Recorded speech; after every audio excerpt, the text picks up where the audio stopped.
आपण सुरुवात कुठून केली होती? आरसीसी पासून सुरुवात केली होती. आरसीसी म्हणजे काय ते? Reinforce cement concrete. तर त्याच्यामध्ये काय राहते? दोन गोष्टी राहते. एक राहते आरसीसी म्हणजे काय झालं? Reinforce cement concrete. तर कॉन्क्रीट काय राहते? कॉन्क्रीट कशाचं कॉम्बिनेशन राहते? तुम्ही हसून का व्हिडिओ नाही बंद करून देऊ का?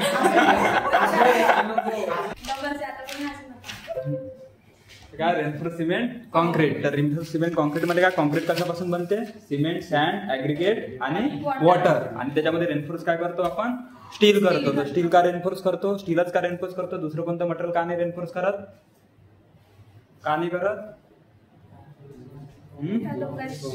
कारण त्यांचा अल्फा सारखा असतो. स्टीलचा आणि कॉन्क्रीटचा अल्फा काय असतो? सारखा असतो. अल्फा काय असतो? Coefficient of thermal expansion. तर थर्मल एक्सपान्शन जो आहे तो किती आहे? 12 × 10⁻⁻6. हा, तर दोघांचा सारखा असल्याने काय होते? सोबत एक्सपांड होते आणि सोबत कॉन्ट्रॅक्ट होते. त्यामुळे काय होते? क्रॅक त्याच्यामध्ये कमी डेव्हलप होते. म्हणून आपण कोणतं मटेरियल? स्टीलच त्याच्या केसमध्ये वापर करतो. दुसरं कोणतं मटेरियल जनरली यूज करत नाही. त्यामध्ये मग सगळ्यात पहिले आपण नाही का बघितलं होतं का? सिमेंट. तर सिमेंटच्या बाबत जर पाहिलं तर वेगवेगळ्या टाईपचे सिमेंट आहे.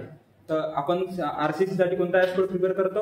IS 456-2000. तर त्या IS 456-2000 मध्ये सिमेंटचे नाही का किती टाईप कव्हर केले आहे? 10 टाईप सिमेंट कव्हर केले आहे. तर वेगवेगळ्या टाईपचे जर सिमेंट पाहते तर त्याच्यामध्ये पहिला सिमेंट आहे ऑर्डिनरी पोर्टलँड सिमेंट, दुसरा आहे पोझोलाना पोर्टलँड सिमेंट, तिसरा आहे रॅपिड हार्डनिंग सिमेंट, चौथा आहे कोणता? Low hit cement. असे वेगवेगळ्या टाईपचे त्याच्यामध्ये सिमेंट आहे. सुपर सल्फेट रेजिस्टंट सिमेंट, त्यानंतर सल्फर रेजिस्टंट सिमेंट. त्यामधलं ऑर्डिनरी पोर्टलँड सिमेंट जे आहे ते जनरली आपण काय करतो? यूज करतो. पण जास्त करून आपल्याला मार्केटमध्ये जे अवेलेबल आहे ते कोणतं आहे? Portland pozzolana cement. तर पोर्टलँड पोझोलाना सिमेंट जे आहे त्याच्यामध्ये काय राहते? 75% का सिमेंटचं कंटेंट राहते आणि 25% काय राहते? पोझोलानिक मटेरियल त्याच्यामध्ये ऍड राहत असते. तर जे सगळ्यात जास्त साईटवर जे वापरतो ते कोणतं वापरतो आपण? सिमेंट पोझोलाना सिमेंट वापरतो. पण जर आपल्याला नाही का रॅपिड काम जर पाहिजे असेल तर रॅपिड कामामध्ये कोणतं सिमेंट यूज करू शकतो आपण? Rapid hardening cement. तर रॅपिड हार्डनिंग सिमेंट रोड कन्स्ट्रक्शनच्या केसमध्ये यूज केलं जाते. आणि डॅमचं जर कन्स्ट्रक्शन नसतं त्या केसमध्ये कोणतं सिमेंट यूज केलं जाते? सिमेंट. लोहिट सिमेंट याच्यासाठी यूज करतो कारण तो हीट इव्हॉल्व काय करतो? कमी करतो. म्हणजे एक्झोथर्मिक रिएक्शन कमी होते. आणि एक्झोथर्मिक रिएक्शन कमी झाली तर काही हीट कमी बाहेर निघन तर क्रॅक तेवढ्या कन्स्ट्रक्शन मध्ये कमी. म्हणून त्या केसमध्ये आपण कोणती यूज करतो? लोहिट सिमेंट. मग त्यामध्ये आपण नाही का वेगवेगळे 10 टाईपचे सिमेंट आहे. त्यानंतर जे सिमेंटचे जे ग्रेड आहे ते कसे आहे? 33, 43 आणि 53. तसेच नाही का 3 टाईपचे ग्रेड ऑफ सिमेंट राहते. तर त्यामध्ये नाही का जितकं फायनर मटेरियल राहील तितकं त्याची काय राहते? हीट ऑफ इव्हॉल्युशन जास्त राहते. आणि हीट ऑफ इव्हॉल्युशन जास्त राहील तर क्रॅकिंग व्हायचे चान्सेस जास्त राहील. पण क्रॅकिंग जास्त होईल पण स्ट्रेंथ काय होते? लवकर तो कव्हर करतो. तर मी सांगितलं होतं सिमेंटची जी स्ट्रेंथ राहते ती नाही का आपल्याला फाइंड आउट करायसाठी कोणती टेस्ट परफॉर्म करतो? कॉम्प्रेसिव्ह टेस्ट परफॉर्म करतो. कोणती? Compressive test. आणि कॉम्प्रेसिव्ह टेस्ट मध्ये नाही का आपण कोणता यूज करतो? सिमेंटच्या केसमध्ये कोणता क्यूब यूज करतो? साईजचा. सिमेंटच्या केसमध्ये कोणत्या साईजचा क्यूब यूज करतो? 7.05 7 centimetre bye 7 centimetre bye 7 centimetre. काऊन 7 सेंटीमीटर करतो? कारण तो कॉन्क्रीटच्या केसमध्ये 15 बाय 15 बाय 15 सेंटीमीटर यूज करतो असतो आणि सिमेंटच्या केसमध्ये 7 सेंटीमीटर म्हणजे 7.05 असते. तो 7.05 सेंटीमीटर बाय 7.05 सेंटीमीटर बाय 7.05 सेंटीमीटरचा आपण क्यूब घेतो. त्या क्यूब मध्ये आपण 1:3 मध्ये 2 मटेरियल ऍड करतो. काय? सिमेंट आणि सँड. सिमेंट आणि सँड बनवून तो क्यूब तयार करतो. तो क्यूब तयार केल्यानंतर त्या क्यूबला वॉटर क्युरिंग टँक मध्ये ठेवतो आणि त्याची टेस्ट परफॉर्म करतो 3 दिवस, 7 दिवस आणि 28 दिवसाला. मग 3 दिवसामध्ये जे आपण ते क्यूब फोडला 3 दिवसानंतर त्याची स्ट्रेंथ किती आली पाहिजे? 33% आणि 7 दिवसानंतर 66 आणि 28 दिवसानंतर 100%. तर त्या जे 100% जे स्ट्रेंथ येते त्या स्ट्रेंथला कोणती स्ट्रेंथ म्हणते? Characteristic strength of concrete. कोणती म्हणते त्याला? Characteristic strength of concrete. तर ती जी स्ट्रेंथ राहते ती किती दिवसानंतर भेटते? 28 दिवसानंतर. मग त्यानंतर नाही का सिमेंट मध्ये आपण टाईप ऑफ सिमेंट बघितले. त्यानंतर आपण आलो ऍग्रिगेटच्या केसमध्ये. तर सिमेंटच्या केसमध्ये काही टेस्ट बघितल्या. तर सिमेंटमध्ये 2 टाईपच्या टेस्ट राहते. एक राहते फिजिकल टेस्ट आणि दुसरी कोणती राहते? लॅबोरेटरी वाली टेस्ट. तर फिजिकल टेस्ट जे राहते तर फिजिकल टेस्ट मध्ये नाही का वेगवेगळ्या ज्या टेस्ट आहे. एक सगळ्यात पहिली टेस्ट ही आहे सिमेंटचा कलर कोणता दिसतो. सिमेंटचा कलर कोणता राहतो?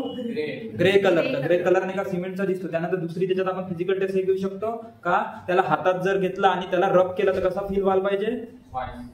स्मूथ फील व्हायला पाहिजे. फाईन स्मूथ फील होतं ते. तर ते नाही का त्यात लम्स नसले पाहिजे. लम्स म्हणजे काय असते? गोळे. तर ते गोळे केव्हा होते, ज्यावेळेस जर एखादी सिमेंटची बॅग तुम्ही घेऊन आले, कुठून दुकानातून घेऊन आले आणि बरेच दिवस ठेवले, 2-3 महिने जर सपोज आपण ते ठेवून दिली, तर त्यानंतर त्याचे काय तुम्हाला माहिती आहे ना, असे गोळे पडतात, असे त्याला लम्स म्हणतात. ते लम्स पडले तर ते सिमेंट चांगलं आहे का?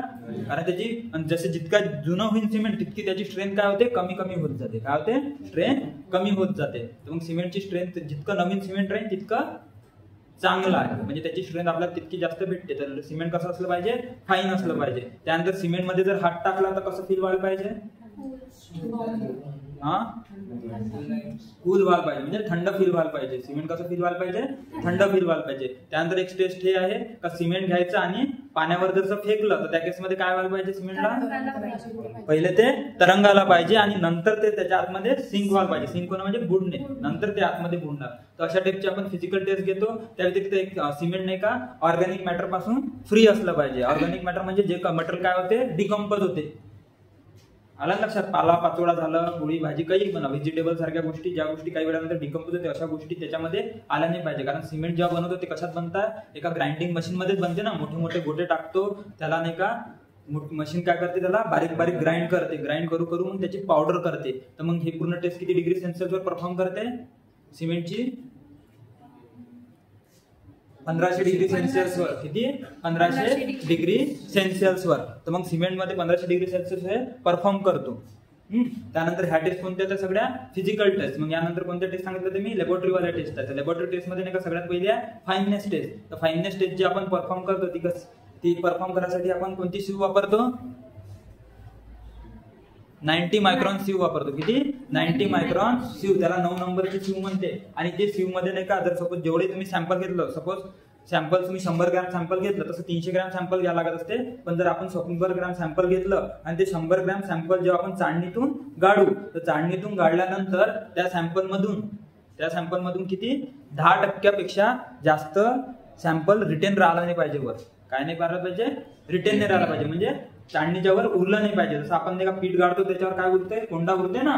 तसं सिमेंटचं ते 10% पेक्षा जास्त सॅम्पल उरलं नाही पाहिजे. म्हणजे 100 जर ग्रॅम घेतला असेल तर किती वरती उरलं? किती पेक्षा जास्त उरलं नाही पाहिजे? 10% पेक्षा जास्त नाही म्हटलं मी, म्हणजे किती नाही उरलं पाहिजे जास्त?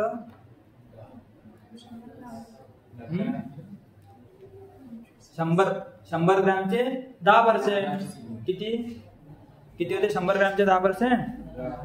10 ग्रॅम. तर म्हणजे 10 ग्रॅम पेक्षा जास्त सॅम्पल वरती उरलं नाही पाहिजे. जर 10 ग्रॅम पेक्षा वरती सॅम्पल उरत आहे याचा अर्थ ते काय सिमेंट जे आहे ते कसं आहे? थोडं पुअर क्वालिटीचं आहे, म्हणजे क्वालिटी त्याची खराब आहे. तुम्हाला वाटलं तर जनरली ते सिमेंट तशा टाईपचं काय केलं जाते? रिजेक्ट केलं जाते. रिजेक्ट करतं म्हणजे ते आपण त्या कंपनीकडून ऍक्सेप्ट नाही करत. अशी फाईननेस टेस्ट त्याच्यामध्ये आपण परफॉर्म करत असतो. मग फाईननेस टेस्ट नंतर दुसरी एक टेस्ट आपल्याशी अजून कोणती आहे? Setting time test. कोणती?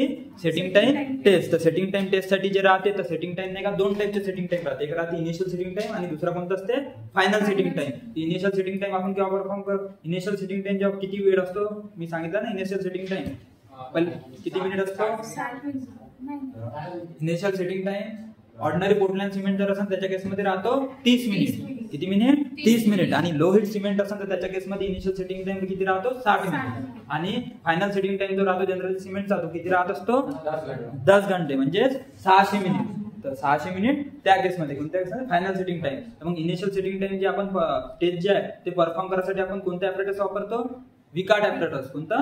विकार्ड ॲपरेटस. तर विकार्ड ॲपरेटस मध्ये टेस्ट आपण परफॉर्म करत असतो. त्याची जर तुम्ही इमेज जर बघायची असली तर क्रोमवर जर इमेज म्हणजे सर्च केली तर तुम्हाला ते कसं डिव्हाइस आहे ते दिसून जाईल. तर त्या विकार्ड ॲपरेटस मध्ये नाही का इनिशियल सेटिंग टाइम म्हणजे काय असते? का ते सिमेंट किती वेळात सेट होते? किती वेळात सेट होते. आणि फायनल सेटिंग टाइम म्हणजे काय? किती वेळात ते सिमेंट हार्ड होते. सेट होणं आणि हार्ड होण्यात फरक आहे. हार्ड झालं म्हणजे काय? त्यांनी कुठेतरी काही % स्ट्रेंथ गेन करणं सुरू केलं.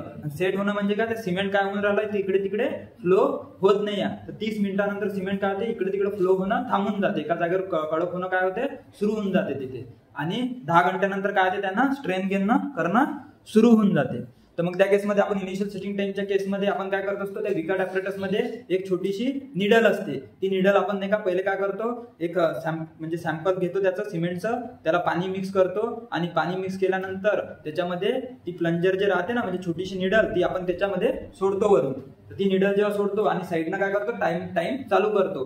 तर मग आपण इकडे निडल सोडत राहतो आणि इकडे काय करतो, टाइम बघत राहतो. तर मग जेव्हा आपण ती निडल जेव्हा सोडतो तर आपण बघतो का ती निडल त्याच्यावर नाही का मार्किंग केलं राहते त्या निडलवरती किती MM खाली जाते. तर जे खालचं जे छोटंसं मोल्ड राहते ना, म्हणजे खालचं छोटं भांडासारखं ज्याच्यात ते तुम्ही सिमेंटचं सॅम्पल घेतलाय पाण्याने मिक्स करून, तर त्यामध्ये जेव्हा ती निडल जाते तर ते सॅम्पलची जी साईज राहते ना ती किती राहते, 40 MM. किती 40 MM जिची साईज राहते ना, म्हणजे ती सपोज ती आता असं बाउल आहे सपोज मोल्ड वालं, त्या बाउलची जी साईज आहे ती किती राहते, 40 MM. आणि मग जेव्हा तुम्ही निडल सोडून राहिल्यावर तर ती निडल जशी नाही का सोडली तर पहिले आतमध्ये काय जाईल, पूर्णच्या पूर्ण आत जाईल पहिल्या वेळेस सोडल्यावर लगेच, कारण ते अजून सेट झालं का ते पहिल्या 5 मिनिटात पूर्णच आत जाईल ना. मग जसा जसा वेळ जात राहील तर हळूहळू काय जाईल, पहिल्या वेळेस ते काय जाईल इथे खालून नाही का पहिले डायरेक्ट पूर्ण टच होईल. थोड्या वेळानंतर काय होईल, 1 MM वरतच राहील, त्याच्यानंतर 2 MM वरत राहील. तर असं मग त्याच्या नाही का तिथपर्यंत जोपर्यंत ती निडल जी आहे 33 वरतून टॉप वरून किती 33 MM, किती 33 MM, म्हणजे खालून किती होत आहे 7 MM. तर या लेवलला जोपर्यंत येत नाही तर त्यावेळेस जो टाइम होईल तो नोट काय असते, तो तुमचा सोप्या शब्दात इनिशियल सेटिंग टाइम. म्हणजे ऑर्डिनरी पोर्टलँड सिमेंट जर घेतलं तुम्ही किंवा पोझोलाना पोर्टलँड सिमेंट जर घेतलं, त्या केसमध्ये जेव्हा तुम्ही निडल सोडता तर ती निडल सोडल्यानंतर बॉटम पासून 5 ते 7 MM आहे. किती 5 ते 7 MM, म्हणजे वरतून किती 40 मधून 5 ते 7 MM मायनस केलं किती राहील, 33 ते 35. 33 ते 35 होईल ना. 5 ते 7 MM म्हटलं ना, खालून 5 ते 7 MM म्हणजे वरतून किती झालं, 40 मधून तुम्ही मायनस करा, 5 आणि 7, 5 मायनस केलं तर 35, 7 मायनस केलं तर 33, म्हणजे टॉप वरून 33 ते 37 MM. जेव्हा ते निडल जाईल त्यावेळेस जो टाइम नोट होईल तो तुमचा काय असतो, सोप्या शब्दात इनिशियल सेटिंग टाइम. तर ज्यावेळेस तुम्ही ही test perform ordinary Portland cement जेव्हा केसमध्ये किंवा पोझोलाना पोर्टलँड सिमेंटची जेव्हा टेस्ट तुम्ही परफॉर्म करता त्या केसमध्ये ते नाही का किती वेळात तेवढं ते म्हणजे कंडिशन तो म्हणजे सेट होते, ते किती वेळात होते, 30 मिनिटात. म्हणून आपण काय म्हणतो त्याचा इनिशियल सेटिंग टाइम किती आहे, 30 मिनिट. काय 30 मिनिट. तसंच मग फायनल सेटिंग टाइमची पण टेस्ट राहते. तर फायनल सेटिंग टाइमच्या टेस्ट मध्ये काय होते, जशी इथं बारीक काय होती निडल होती ना, बारीक काय होती निडल होती, त्या केसमध्ये काय राहते, एक असा निडलच्या समोर असा एक गोल असा हे राहते, काय राहते, कॉलर म्हणतात त्याला. गोल काय असते, कॉलर असते, एक रिंग असते ही. आणि या रिंगची नाही का साईज जे राहते ही राहते 5 MM. किती राहते, 5 MM राहते. आणि या रिंग मध्ये म्हणजे आता जर मी क्रॉस सेक्शन दाखवतो कट जर केला तर सपोज ही जर अशी काय गोल रिंग आहे, हा ही काय गोल अशी रिंग आहे, तर याच्या मधात एक छोटा स्क्वेअर वाला काय राहते, डब्बा राहतो. काय राहतो, डब्बा. आता हे कितीची सांगितली मी तुम्हाला, 5 MM. किती दिसतं ना, असं इमॅजिन करता ना, या रिंगची अशी खाली अशी पट्टी येते, हे कितीची आहे, 5 MM ची. आणि हा जो डब्बा आहे हा किती MM चा आहे, तो 1 MM.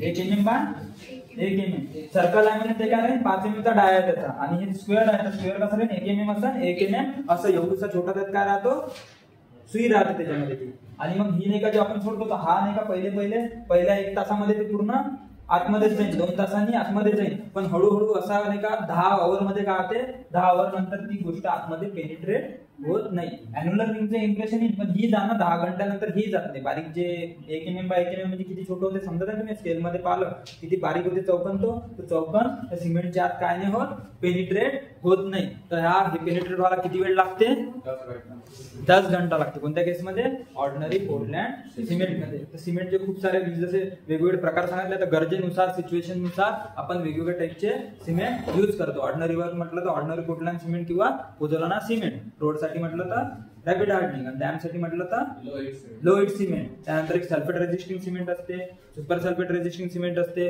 तर सल्फर रेजिस्टिंग सिमेंट किंवा सुपर सल्फेट रेजिस्टिंग सिमेंट हे जनरली कोणत्या केसमध्ये वापरते, कॅनलच्या केसमध्ये. डॅम मधून जे कॅनल निघते ना त्यातून जे पाणी पास होते त्याच्यामध्ये मोठ्या प्रमाणात काय राहते, सॉल्ट असतात. काय असतात, सॉल्ट असतात. आणि ते साध्या सिमेंट सोबत रिॲक्ट करू शकतात. तर त्याला जास्त काळ रेजिस्ट करायसाठी कोणते फायद्यात ठरतात सिमेंट, ते सुपर सल्फेट रेजिस्टिंग सिमेंट किंवा सल्फेट रेजिस्टिंग सिमेंट. त्यापेक्षा कोणत्या कोणत्या सिच्युएशन मध्ये तुम्हाला लवकर रॅपिड हार्डनिंग केव्हा वापरतो आपण रोडमध्ये वापरतो ना का लवकर आपण गाड्या सुरू करू शकलो पाहिजे, तसंच त्याच्यापेक्षा स्पीडनं जर अजून लवकर सेट करायचं असेल सिमेंट त्या केसमध्ये कोणतं वापरते क्विक रॅपिड हार्डनिंग सिमेंट राहते. कोणतं क्विक रॅपिड हार्डनिंग सिमेंट. मग त्याचा initial setting time final setting time वेगळा आहे. हा ॲल्युमिना पण सिमेंट राहते. जेव्हा नाही का ज्या कारखान्यामध्ये ॲल्युमिना सोबत रिएक्शन जर होत असेल तर त्या केसमध्ये त्याला रेजिस्ट करायसाठी आपण कोणतं सिमेंट वापरतो, हा ॲल्युमिना सिमेंट. तसे वेगवेगळ्या टाईपचे सिमेंट आहे. जसं तुम्हाला माहिती अजून व्हाईट सिमेंट आहे, कलर सिमेंट आहे. व्हाईट सिमेंट पाहिला ना सगळ्यांनी, व्हाईट सिमेंट आहे. त्यानंतर कलरचे वेगवेगळे सिमेंट आहे. तसे वेगवेगळ्या व्हेरायटी टाईपचे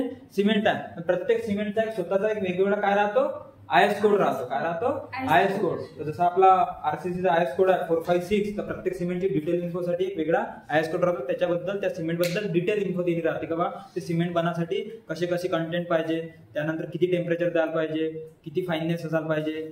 अलग लक्षात, initial setting time, final setting time, त्याच्या सगळ्या टेस्टमध्ये नाही का कोणते कोणते रिडिंग यायला पाहिजे पहिले ऑलरेडी त्या एका आयएस कोड मध्ये डिटेलमध्ये इन्फो त्याची दिली राहते.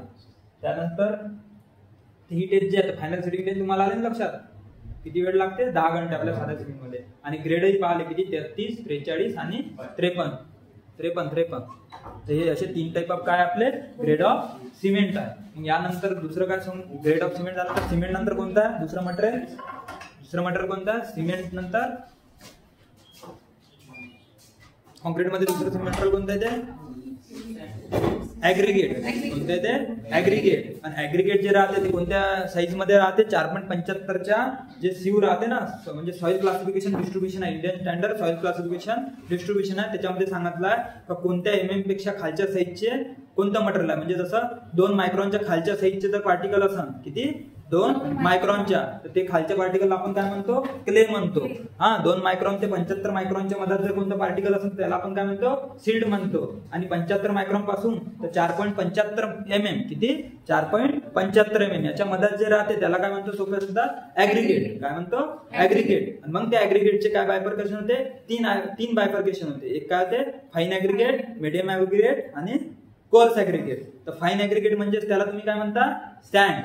काय म्हणता, सॅन्ड. म्हणजे 0.75 मायक्रॉन पासून तर 2 mm, किती 75 मायक्रॉन पासून तर 2 mm ह्या साईज मध्ये जे कोणती आहे पार्टिकल त्याला काय म्हणता तुम्ही, फाईन ऍग्रिगेट. म्हणजे काय झाली ते तुमची सॅन्ड झाली. आणि 2 mm पासून तर 2 mm साईज आहे दुसरी, मला वाटते साईज चुकीच सांगत आहे मी.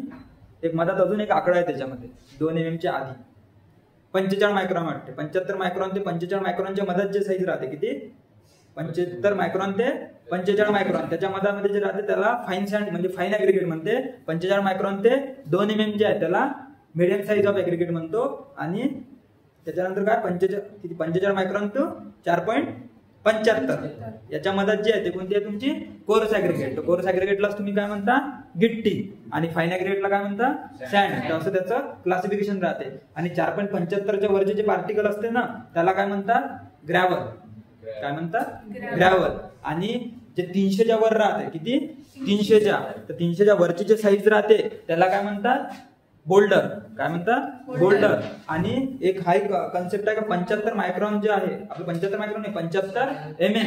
75 mm ची जे साईज राहते तसा तो ऑब्जेक्टिव्ह येतो कॉम्पिटेटिव्ह एक्झाम मध्ये नेहमी हा एक ऑब्जेक्टिव्ह राहतो का 75 mm ची जे साईज राहते त्याला काय म्हणते, तर त्याला सायक्लोपान म्हणून नाव आहे. सायक्लोपान म्हणून नाव आहे, असं नाव आहे. आता हे पार्टिकल त्या साईजच्या पार्टिकलला जनरली सायक्लोप्लान म्हणतात. ते 75 mm ची राहते, किती 75 mm ची. तर मग अशा साईजचे काय आपलं काय म्हणतो, ऍग्रिगेटचे बायफर्केशन आहे, फाईन आणि कोर्स ऍग्रिगेटचे. त्यानंतर दुसरं त्यातलं कंटेंट आहे काय, वॉटर. तर वॉटर जे राहते तर वॉटर कसं असलं पाहिजे, कॉन्क्रीट बनवताना कसं असलं पाहिजे, पाणी पिण्यायोग्य असलं पाहिजे बऱ्यापैकी. कसं असलं पाहिजे, पिण्यायोग्य. तुम्ही नालीतलं पाणी टाकणार आहे का त्याच्यामध्ये, नाही. तर कसं पाहिजे, पाणी पिण्यायोग्य असं पाणी त्याच्यामध्ये पाहिजे. त्यानंतर त्याच्यासाठी जे पीएच राहते पाण्याची ती किती आपण मेंटेन करतो, 6 ते 8. तर 6 ते 8 जी पीएच राहते त्या लेवलचं आपण पाणी काय करतो त्याच्यामध्ये युज करतो असतो कॉन्क्रीट बनवताना. म्हणजे जे घरी आपल्या बोर मधून किंवा घरी जे आपण पिण्यायोग्य जे पाणी वापरतो तेच आपण कॉन्क्रीटिंगसाठी वॉटर युज करत असतो. मग वॉटर नंतर जर समोरचा कंपोनंट पाहिला त्यातला आहे कोणता, स्टील. कोणता स्टील आहे. तर स्टील जो आहे तर आता किती कॉन्क्रीटमध्ये काय झालं, एक सिमेंट झालं, ऍग्रीगेट झालं, त्यानंतर वॉटर झालं, यानंतर एक कंपाऊंड कोणता राहिला मग तुमचा स्टील. तर स्टील मध्ये जे आहे तर स्टीलचे वेगवेगळे टाईप आहे. तर सगळ्यात पहिला जो टाईप आहे त्याच्यामध्ये कोणता येते, माइल्ड, कोणता माइल्ड स्टील. दुसरं एक कोणतं राहते, HYSD स्टील. HYSD स्टील म्हणजे काय, हाय यील्ड स्ट्रेंथ डिफॉर्म स्टील राहते. आणि त्यानंतर जे स्टील राहते ते कोणतं राहते, TMT स्टील. तर तसे मार्केटमध्ये स्टीलचे वेगवेगळे टाईप आहे आणि गरजेनुसार जे स्टीलचं म्हणजे जसं गरज राहते त्याच्यानुसार त्याचे स्टील आपण युज करतो. तर जे 6 mm ची जे रिंग वापरतो, आपला 6 mm चा जो बार वापरतो तो कोणता बार असतो, माइल्ड स्टील पासून असतो. तर कशापासून बनतो तो, माइल्ड स्टील बार पासून बनतो. तो प्लेन बार असतो, तो प्लेन बार असतो ना 6 mm चा, त्याला कोणता बार म्हणतात, माइल्ड स्टील बार म्हणतो. तर स्टीलचे पहिले ग्रेडेशन पडतात कसे, Fe 250, Fe 250, Fe 415, Fe 500 आणि Fe 550. तर जो Fe 250 जो आहे त्या 250 म्हणजे काय असते, ते तुमचे इल्ड स्ट्रेंथ आहे कशाची, स्टीलची. तर ती इल्ड स्ट्रेंथ किती आहे, 250 न्यूटन पर mm². किती, 250 न्यूटन पर mm². ही तुमची त्याची इल्ड स्ट्रेंथ आहे. ही इल्ड स्ट्रेंथ जे आहे तर Fe त्याला कोणतं स्टील म्हणतो आपण, 250 ला माइल्ड स्टील म्हणतो. आणि जो 415, 500 किंवा 550 आहे तो कोणता स्टील आहे तुमचा, HYSD स्टील. कोणता, HYSD स्टील. तर एक प्रॉब्लेम हा राहतो का ज्यावेळेस माइल्ड स्टील राहते तर माइल्ड स्टील मध्ये काय राहते, कार्बन कंटेंट कमी असते. काय असते, कार्बन कंटेंट कमी असते. आणि ज्या मटेरियल मध्ये कार्बन कंटेंट कमी राहते त्याची नाही का स्ट्रेंथ काय राहते, कमी, ब्रिटलनेस कमी, आणि त्या मटेरियलची डक्टिलिटी काय राहते, जास्त, आणि टफनेस काय राहते, जास्त राहते. आणि ज्या वेळेस तुम्ही नाही का HYSD स्टीलचा विचार करतात, HYSD स्टील मध्ये काय राहते, कार्बन कंटेंट जास्त राहते. काय राहते, कार्बन कंटेंट जास्त. तर कार्बन कंटेंट जास्त असल्याने त्याची स्ट्रेंथ जास्त, ब्रिटलनेस जास्त, पण त्याची डक्टिलिटी आणि टफनेस काय होते, कमी होते. पण आपल्याला ऍक्च्युअल मध्ये काय पाहिजे, डक्टिलिटी पण जास्त पाहिजे आणि स्ट्रेंथ पण जास्त पाहिजे. या दोन्ही गोष्टीला ऍडजस्ट म्हणजे दोन्ही गोष्टीसाठी सोल्युशन कोणतं स्टील आहे मग, TMT स्टील. तर TMT स्टीलची जे राहते थर्मोमेकॅनिकली टेस्टेड स्टील जे आहे त्या स्टीलची काय राहते, स्ट्रेंथ पण जास्त राहते आणि डक्टिलिटी पण जास्त राहते. आणि सिमेंटचे ग्रेड पण तीन राहते, 250, 415 आणि 550. 550 अशा टाईपचे वेगवेगळे राहते. आणि स्टील जे राहते कॉन्क्रीट मध्ये, स्टील काय घेते, टेन्शन. काय घेते, टेन्शन. आणि कॉन्क्रीट काय घेते, कॉम्प्रेशन. तर दोघे जण नाही का काय करते, टेन्शन आणि कॉम्प्रेशनला बिअर करते. बिअर करते म्हणजे वजन त्याचं उचलते. त्यानंतर आपण त्यांच्या केसमध्ये परमिसिबल स्ट्रेंथ पाहिला. जसं कॉन्क्रीटच्या केसमध्ये जर पाहिलं तर वेगवेगळे ग्रेड ऑफ कॉन्क्रीट आहे. काय, वेगवेगळे ग्रेड ऑफ कॉन्क्रीट आहे. तर ग्रेड ऑफ कॉन्क्रीट मध्ये जर पाहिलं तर त्याच्यामध्ये कोणते कोणते ग्रेड ऑफ कॉन्क्रीट आहे, M5, M5, M7.5, M10, M15, M20, M25. तर असे वेगवेगळ्या टाईपचे ग्रेडेशन आहे. तिकडे M85 पर्यंत पण आहे. त्यामध्ये जो आहे M5 आणि M7.5 तर त्यांचे बायफर्केशन काय म्हणजे मग त्यामध्ये M जर पाहिला कोणता, M5, त्याच्यामधला जो M आहे तो M काय, M चा फुल फॉर्म काय आहे, काय तो मिक्स, M फॉर मिक्स. आणि 5 काय आहे, ही काय त्याची कॅरेक्टरिस्टिक स्ट्रेंथ आहे. कोणती आहे, कॅरेक्टरिस्टिक काय आहे, स्ट्रेंथ आहे. ही कॅरेक्टरिस्टिक स्ट्रेंथ किती आहे, 5. हे 5 स्ट्रेंथ जे आहे ही कशात, याची युनिट काय राहते, त्याची युनिट राहत असते न्यूटन पर mm². युनिट काय राहते, न्यूटन पर mm². आणि ही स्ट्रेंथ किती दिवसामध्ये भेटते, 28 दिवसामध्ये. किती दिवसामध्ये, 28 दिवसामध्ये. आणि याच्या केसमध्ये जो क्यूब वापरतो त्याची साईज किती राहते, कॉन्क्रीटच्या केसमध्ये किती राहते, 15 बाय 15 सेंटीमीटरचा काय राहतो, हा क्यूब राहतो. तर मग याची काय असते, 15 बाय 15 सेंटीमीटरच्या क्यूब मध्ये आपण कॉन्क्रीट मिक्स करायचं. त्याच्यात ते बनवल्यानंतर ते क्यूब काय करायचे, पाण्याच्या टाकीमध्ये ठेवायचे. पाण्याच्या टाकीमध्ये ठेवल्यानंतर त्याचे 3 दिवसांना, 7 दिवसांना आणि 28 दिवसांना रिझल्ट घ्यायचे. तर त्याच्यामध्ये 28 दिवसांना जेव्हा रिझल्ट घेताना त्याची स्ट्रेंथ किती आली पाहिजे, 5 न्यूटन पर mm². किती, 5 न्यूटन पर mm². 28 दिवसांनी या क्यूब मध्ये. आणि M4 काय राहते, मिक्स होते. तसे वेगवेगळ्या टाईपचे आपल्याकडे ग्रेड ऑफ सिमेंट राहते. काय राहते, ग्रेड ऑफ सिमेंट राहते. मग याच्यामध्ये ग्रेड ऑफ सिमेंट मध्ये कोणते कोणते ग्रेड ऑफ सिमेंट आहे, तर एक आहे तुमचा M5, त्यानंतर एक आहे M7.5, मग आहे 10, त्यानंतर एम 15, एम 20 आणि एम 25. मग याचे नाही का वेगवेगळे रेशो आहे. त्याचे रेशो कसे आहेत म्हणजे सिमेंट जे आहे किती हाई स्ट्रेंथ भेटासाठी कशा प्रमाणात मटेरियल घ्यायला पाहिजे, म्हणजे सिमेंट किती घ्यायला पाहिजे, गिट्टी किती घ्यायला पाहिजे, रेती किती घ्यायला पाहिजे, त्याचे काय रेशो आहे. तर मग हे रेशो कसे लक्षात ठेवलेले आहे. सगळ्याच्या केसमध्ये आपण एक काय समज एक सगळ्याच्या फिक्स आहे. तर पहिलं काय असते तुमचं सिमेंट, पहिलं काय असते सिमेंट, दुसरं काय असते सॅन्ड आणि तिसरं काय असते तुमचं ऍग्रीगेट. काय असते ऍग्रीगेट. तर सिमेंट तुम्ही जर सोबत एक घेतलं, एक म्हणजे एक कोणते माप घेऊ शकता, एक बॅग म्हणा किंवा एक टोपलं म्हणा, जे काही म्हणता. जर सपोज तुम्ही एक टोपलं एक जर पकडला, एक टोपलं तुम्ही सिमेंट घेतलं, किती घेतलं एक टोपलं सिमेंट, तर सॅन्ड किती घ्यायला लागेल M5 ची स्ट्रेंथ देण्यासाठी किती घ्यायला लागेल 5. काय करायचं हा 5 आणि M5 तर तोच 5 धरच्या तसा इथे लिहून टाकायचा.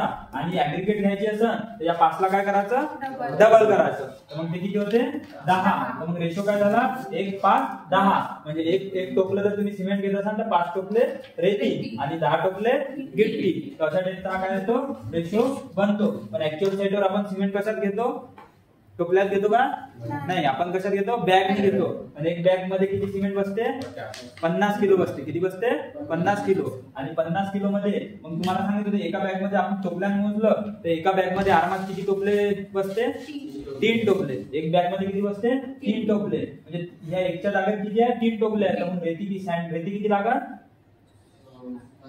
3 पट होऊन जाईल त्याच्या. एका बॅग मध्ये 3 टोपले काय बसतात सिमेंट बसतात. इथं आपण 5 म्हटलं होतं ना, तर 5 म्हणजे किती झाले त्याच्या 3 पट होऊन जाईल ना. 5 3 15 टोपले काय होईल रेती आणि हे 30 टोपले गिट्टी. असं साईडवर काय होतं आपण कॅल्क्युलेशन करतो. त्यानंतर दुसरं जे आहे 5 नंतर काय करायचं, आता M7.5 चा रेशो कसा लक्षात ठेवता, 5 नंतर खालचा आकडा काय 4 म्हणून तो 4 धरच्या कसा लिहायचा आणि त्याला डबल 8. म्हणजे हा रेशो काय झाला 1:4:8. तर या 1:4:8 म्हणजे एक टोपलं म्हणजे एक सोबत एक युनिट काय घेता तुम्ही सिमेंट, तर 4 युनिट काय घेता सॅन्ड आणि 8 युनिट ऍग्रीगेट. युनिट म्हणजे कोणतेही माप घ्या तुम्ही तुमच्यानुसार, कोणतं घ्या किंवा टोपलं घ्या वेगवेगळं किंवा वाटीनस मटेरियल घ्या, ते तुमच्यावर आहे डिपेंड. त्यानंतर M10 ची केस जर पाहिलं तर त्याच्या केसमध्ये काय होतं आपण एक आकडा अजून खाली घेतो काय ते 3 च्या डबल 6. तर 1:3:6 हा कशाचा रेशो आहे M10 चा. त्यानंतर याच्या खाली जर आलो तर मग 1:2 त्यानंतर 3 च्या खाली काय 2 त्याच्या खाली त्याच्या डबल काय ते 4. तर 1:2:4 हा कशाचा रेशो आहे M15 ग्रेडचा. कशाचा M15 ग्रेडचा. त्यानंतर याच्या खाली आलो तर याच्यानंतर आपण काय करायचं फक्त अर्ध्यानेच कमी करायचं म्हणजे काय ते 1.5 आणि याच्या डबल केलं तर 3. 1:1.5 हा कशाचा M20 आणि M25 चा जो आहे तो काय करतो आपण 1:2 म्हणजे 1 च्या डबल केले ते 2 झाले. तर 1:2 हा कशाचा M25 चा. त्यामधला M10 जो राहतो जनरली तो आपण यूज करतो कशासाठी PCC साठी. कशासाठी वापरतो PCC साठी. आणि हा जो राहतो कोणता M15 हा कशासाठी वापरतो जनरली स्लॅब आणि बीम साठी. कशासाठी स्लॅब आणि बीम साठी. आणि M20 जो राहतो हा कशासाठी वापरतो आपण कॉलम साठी. कशासाठी कॉलम साठी. M25 तुम्ही वापरता हेवी लोडेड कॉलम साठी. कशासाठी हेवी लोडेड कॉलम. जर कॉलम वर जास्त वजन येत असेल तर त्याच्यामध्ये कोणता वापर तुम्ही हा. तर मग असे काय ग्रेड ऑफ वेगवेगळे सिमेंट आहे. त्यानंतर आपलं कॉन्क्रीट आहे. कॉन्क्रीटचे काय हे वेगवेगळे ग्रेड आहे. मग त्यामध्ये आपण नाही का या ग्रेडेशन मध्ये त्यांचे बायफर्केशन करून ठेवलंय. जसं फॉर एक्झाम्पल M5 ते M7.5 जे राहते त्यांना आपण काय म्हणतो लीन कॉन्क्रीट. कोणतं कॉन्क्रीट म्हणतो लीन कॉन्क्रीट म्हणतो. कशाला M5 ते M7.5 ला. आणि त्यानंतर M10 पासून तर कुठपर्यंत M20 कुठपर्यंत M10 पासून तर M20 याला कोणतं कॉन्क्रीट म्हणतो नॉर्मल कॉन्क्रीट. कोणतं नॉर्मल कॉन्क्रीट. हे जे बायफर्केशन दिले आहे कोणानुसार दिले आहे IS 456/2000. आता लेटेस्ट जो IS कोड आहे तो काय IS 456/2013 आहे. पण हे कशानुसार आहे ते IS कोड नुसार काय दिलंय बायफर्केशन दिलंय. M5 ते M7.5 जे कोणत्या लीन ग्रेड ऑफ कॉन्क्रीट राहते आणि M10 पासून ते M20 कोणत्या त्यांचे नॉर्मल ग्रेड ऑफ कॉन्क्रीट. त्यानंतर M25 पासून अजून समर ग्रेड ऑफ कॉन्क्रीट आहे. कोणतं M25 पासून M25 पासून तर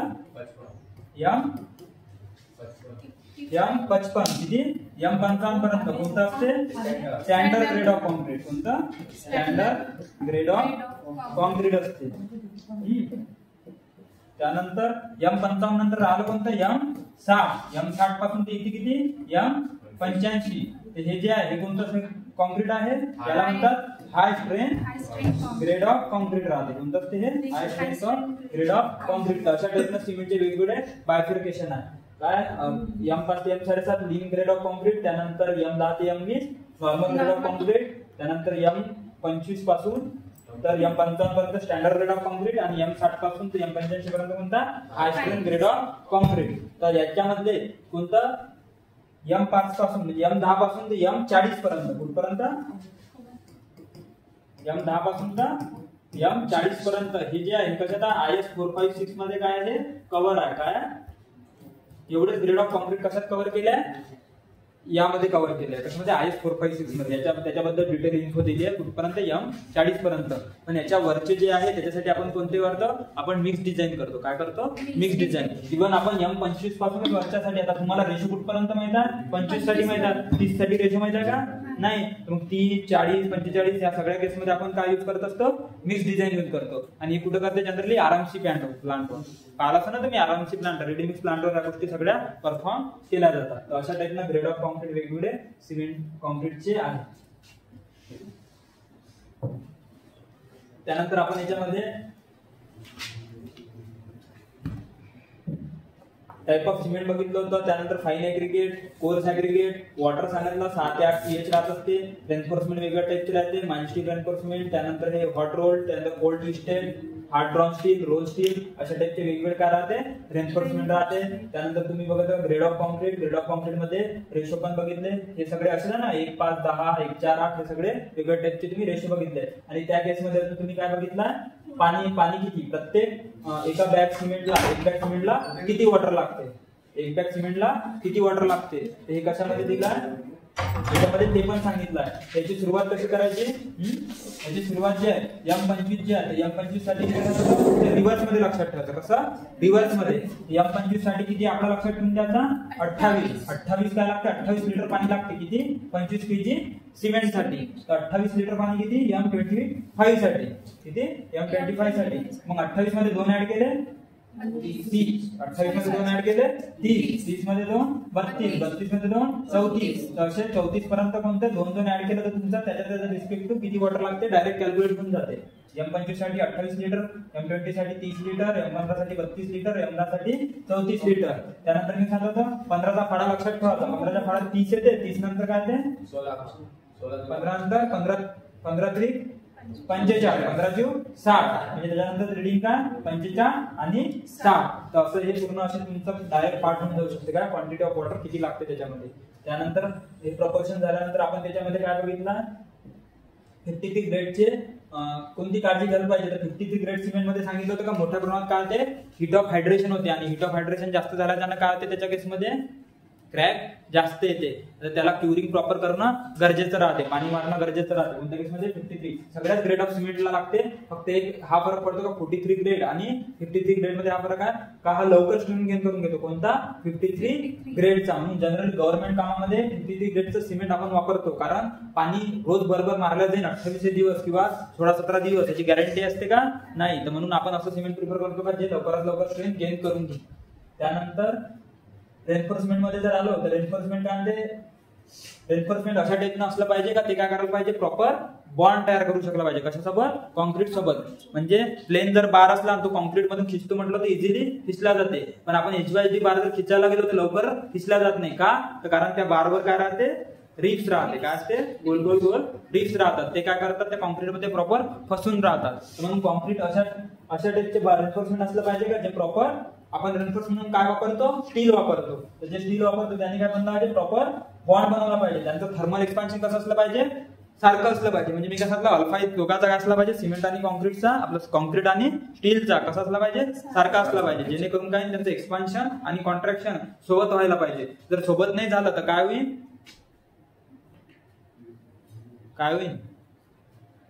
एक्सपान्शन कॉन्ट्रॅक्शन सोबत नाही झालं तर काय क्रॅकिंग आलं लक्षात. कॉन्क्रीट नाही का ज्यावेळेस कॉन्क्रीट सुद्धा दबाव चालला स्टील काय होता लांब व्हायचा प्रयत्न करताय तर दोघे अपत चालले नाही का मी काय त्या केसमध्ये काय होऊ शकते ते कॉन्क्रीट मध्ये क्रॅक होऊ शकते कॉन्क्रीट फुटू शकते. म्हणून त्या केसमध्ये आपण काय करतो एक्सपान्शन कॉन्ट्रॅक्शन सारखं असलं पाहिजे. त्यानंतर त्याचा हाय टेन्शन स्ट्रेंथ असली पाहिजे त्याला. त्यानंतर हार्मफुल कोणते त्यांनी इफेक्ट इफेक्ट नाही केले पाहिजे. स्टील असं नसलं, नाही तर ते स्टील तुम्ही टाकलं कॉन्क्रीट मध्ये, ते स्टील कॉन्क्रीट सोबतच रिॲक्शन करून राहिलं असं चालेल का? रिॲक्शन नाही करायला पाहिजे. त्यानंतर तो इझिली कट व्हायला पाहिजे, बेंड व्हायला पाहिजे आणि सोबत काय व्हायला पाहिजे? कट व्हायला पाहिजे, बेंड व्हायला पाहिजे आणि वेल्ड पण इझिली व्हायला पाहिजे. जर तुम्ही तो बेंडच होत नसाल तर कशा रिंगा बनवसाल तुम्ही? हुक बनवायची आहे तर हुक बनवता आली पाहिजे ना. मग त्याच्या केस मध्ये काय असते, तो प्रॉपर बेंड पण व्हायला पाहिजे. बार जो राहतो 13 मीटरचा बार राहतो, त्याला कट करायला लागते. 3 पीस मध्ये तुम्ही कट करतो म्हटलं, तो कटही झाला पाहिजे ना प्रॉपर. त्यासाठी तशा टाईपचा असला की तो कट, बेंड आणि वेल्ड व्हायला पाहिजे आणि मार्केटमध्ये इझिली अवेलेबल पण असला पाहिजे. त्यानंतर टाइप ऑफ बार जे आहे ते मार्केटमध्ये कोणकोणते अवेलेबल आहे ते कोणकोणते आहे? 6 mm, 8 mm, 10 mm, 12 mm, 16, 18, 20, 22, 25, 28, 32, 36 आणि 40 असे वेगवेगळ्या साईजचे काय आहे बार मार्केटमध्ये अवेलेबल आहे. यामधला 6 mm चा जो बार राहतो तो जनरली माइल्ड स्टीलचा बार राहतो आणि याच्या वरचे जे बार आहे ते कोणते आहे? HYSD चे आहे. कोणते? HYSD चे बार. याच्यामध्ये पण सांगायचं झालं तर 8 mm आणि 10 mm हे जे बार आहे ते आपण स्लॅब मध्ये वापरतो. 8 mm चा तुम्ही कशासाठी वापरता? जनरली डिस्ट्रीब्युशन रेन्फोर्समेंट साठी, आणि 10 mm चा तुम्ही मेन रेन्फोर्समेंट म्हणून स्लॅब मध्ये युज करता. आणि बीम कॉलम मध्ये जो राहतो हा 12 mm चा बार वापरतो. तो काय असतो? मिनिमम साईज ऑफ बार असते. कशा? कॉलमच्या केसमध्ये. म्हणजे 12 mm च्या खालचा बार तुम्ही कॉलम मध्ये वापरत नाही, कारण कॉलम काय करते? सगळ्यात जास्त लोड उचलते ना, म्हणून त्याच्या केसमध्ये 12च्या खाली कधीच नाही का बार घेत नाही. मग तुम्ही 12 घेऊ शकता, 16 घेऊ शकता, 18, 20 वरचे लागेल घेऊ शकता कॉलमच्या केसमध्ये. त्यानंतर बार मध्ये पाहिल्यानंतर आपण ट्विस्टेड बार काय असते हे पण त्याच्यात सांगितलं. ट्विस्टेड बार काय? 2 बार असे काय केल्या सोबत ट्विस्ट केले. काय केल्या? ट्विस्ट केल्या. ते ट्विस्ट केल्याने काय होते? त्याची स्ट्रेंथ नाही का काय होते? जास्त येते. तिथे दिला ना इन्क्रीज इन टेन्साइल स्ट्रेंथ होते आणि त्याची काय होते? बॉन्ड स्ट्रेंथ पण वाढते. काय होते? बॉन्ड स्ट्रेंथ पण वाढते. त्यानंतर याच्यामध्ये काही परमिसिबल स्ट्रेसेस सांगितले होते. काय सांगितलं त्या? परमिसिबल स्ट्रेसेस इन कशात? जसं कॉन्क्रीटचे आपण पाहिल्या ना स्ट्रेसेस, M5 ची 5 न्यूटन पर mm स्क्वेअर, त्यानंतर M10 ची 10 न्यूटन पर mm स्क्वेअर. ते कशाच्या केसमध्ये बघितलं? कॉन्क्रीटच्या केसमध्ये. तसंच सेम कशाच्या केसमध्ये आहे? स्टीलच्या पण केसमध्ये आहे. तर स्टीलच्या केसमध्ये कोणत्या केसमध्ये परमिसिबल किती आहे त्याच्या व्हॅल्यू या टेबलमध्ये दिलेले आहे. काय? या परमिसिबल स्ट्रेसेस. यामध्ये मेन्शन पण केला हा कोणता? Mild steel bar. कोणता? Mild steel bar. Mild steel bar म्हणजे हा कोणता? Fe 250. कोणता? Fe 250. आणि इथं काय दिला? हाय यील्ड स्ट्रेंथ डिफॉर्म बार म्हणजे कोणता? हा HYSD बार आहे. कोणता? HYSD बार. त्यातला पण कोणता? Grade Fe 415. वरचे पण आहे पण सर्वात पूर्ण ते Fe 415 पासून सुरुवात होते HYSD बारची. यामध्ये त्यांच्या रिस्पेक्टिव्ह व्हॅल्यू दिल्या. जर टेन्शनच्या केसमध्ये वापरत असेल कोणता? टेन्शनच्या केसमध्ये तर जर तुम्ही याच्यात पाहिलं त्याच्यात काय? सिग्मा ST वर सिग्मा SC. तर सिग्मा म्हणजे काय असते? स्ट्रेस. S म्हणजे काय? स्टील. आणि T काय असते? टेन्शन. तर काय? स्ट्रेस येतात स्टील मध्ये कशामुळे? टेन्शनमुळे. आणि इथं काय? Sigma SC. C म्हणजे काय? ते कॉम्प्रेशन. तर कॉम्प्रेशन मुळे काय येतं? स्टील मध्ये स्ट्रेस येत आहे. तर मग ही सिच्युएशन जर असेल तरी समजासाठी जर बघितलं तर काय सांगितलं होतं? जर सपोज एक स्लॅब जर घेतला तर स्लॅबच्या केसमध्ये जे इथे रेन्फोर्समेंट राहते, इथे काय राहते? रेन्फोर्समेंट राहते ना. इथे असं जे रेन्फोर्समेंट राहते वरती स्लॅबच्या केस, स्लॅब ने आपलं बीमच्या केसमध्ये, बीम जेव्हा नाही का काय होतो? वजन आलं त्याने कोणी याच्यावर उभं राहिलं तर काळानुसार काय ते? तो डिफ्लेक्ट होतो. काय? तो असा डिफ्लेक्ट होतो. हा डिफ्लेक्ट होणं म्हणजे असा वागतो ना तो. तसा जेव्हा वागतो तसा वागल्यानंतर हा बार खालचा बार काय तो असा स्ट्रेच होतो. काय? तो स्ट्रेच होतो. आणि वरचा बार काय? तो असा दाबला जातो, असा कॉम्प्रेस होतो. काय? तो कॉम्प्रेस होतो. म्हणून हा स्ट्रेच येतो. म्हणून याच्यामध्ये काय येते? याच्यामध्ये येते टेन्शन. आणि हा याच्यामध्ये काय येते? कॉम्प्रेशन. याच्यामध्ये वरच्या बार मध्ये काय येते? कॉम्प्रेशन. तर मग जे टेन्शन जे येतं या बार मध्ये त्याच्यामध्ये मग त्या स्ट्रेस टेन्शनच्या आणि कोणत्या स्ट्रेस डेव्हलप होते या बार मध्ये? Stress in steel due to tension. म्हणजे काय झालं ते? Sigma ST. आणि इथे जे स्ट्रेस येतात ते कशामुळे येतात? Stress in steel due to काय येतात? कॉम्प्रेशन. आणि याला काय म्हणते? Sigma SC. तर सिग्मा ST आणि सिग्मा SC हा तो त्याच्या मागचा हा त्याचा अर्थ आहे. आला का लक्षात? सिग्मा SC आणि सिग्मा ST काय ते? स्टील मध्ये स्ट्रेस येतात कशामुळे? टेन्शनच्या. स्टील मध्ये स्ट्रेस येतात कशाने? कॉम्प्रेशनच्या. म्हणजे दाबला गेला बारचा काय त्याचा? कॉम्प्रेशन होतं, त्यामुळे तिथे स्ट्रेस येतात.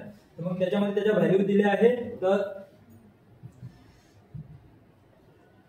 त्यामध्ये कसं सांगितलं? बारची साईज टेन्शनच्या केसमध्ये जर बारची साईज किती आहे? 20 mm पेक्षा जास्त आहे आणि एक केस काय एक 20 mm पेक्षा जास्त आहे, हे काय इन्क्लुडिंग 20 mm म्हणजे 20 mm पेक्षा कमी आहे. तर 20 mm कमी जर असेल तर त्या केसमध्ये माइल्ड स्टील बारच्या केसमध्ये स्ट्रेसेस किती अलाउएबल आहे, परमिसेबल आहे 140 न्यूटन पर mm². इथपर्यंत 140 न्यूटन पर mm². आणि 20 mm च्या वर जर बार असेल तर त्या केसमध्ये किती अलाउ आहे 130 न्यूटन पर mm².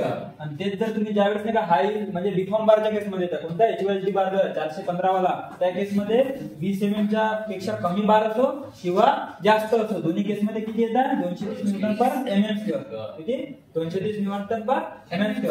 आणि त्यानंतर जो ही झाली ही कोणती केस आहे, आता ही टेन्शनची केस झाली. ही कोणती आहे कॉम्प्रेशनची केस. तर कॉम्प्रेशन मध्ये सब्जेक्टेड जो मेंबर राहते आपल्या स्ट्रक्चर मध्ये आरसीसी स्ट्रक्चर मध्ये तो कोणता असते जनरली, कॉम्प्रेशन मध्ये कोणता मेंबर राहते आपल्या बिल्डिंग मधला,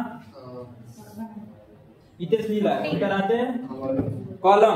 कॉलम काय राहते कॉम्प्रेशन मध्ये राहते ना, कारण पुऱ्या बिल्डिंगचे लोड कशावर येते कॉलमवर. आणि कॉलमला ते काय करते लोड ते दाबाचा प्रयत्न करते ना, म्हणून तिच्या बारमध्ये कोणतं लोड येते कॉम्प्रेशन वाला लोड. तर त्या केसमध्ये परमिसिबल स्ट्रेस जे राहते स्टीलच्या ते किती आहे 130 न्यूटन पर mm². त्या माइल्ड स्टील बारच्या केसमध्ये. आणि HYSD च्या बारच्या केसमध्ये किती आहे 190 न्यूटन पर mm².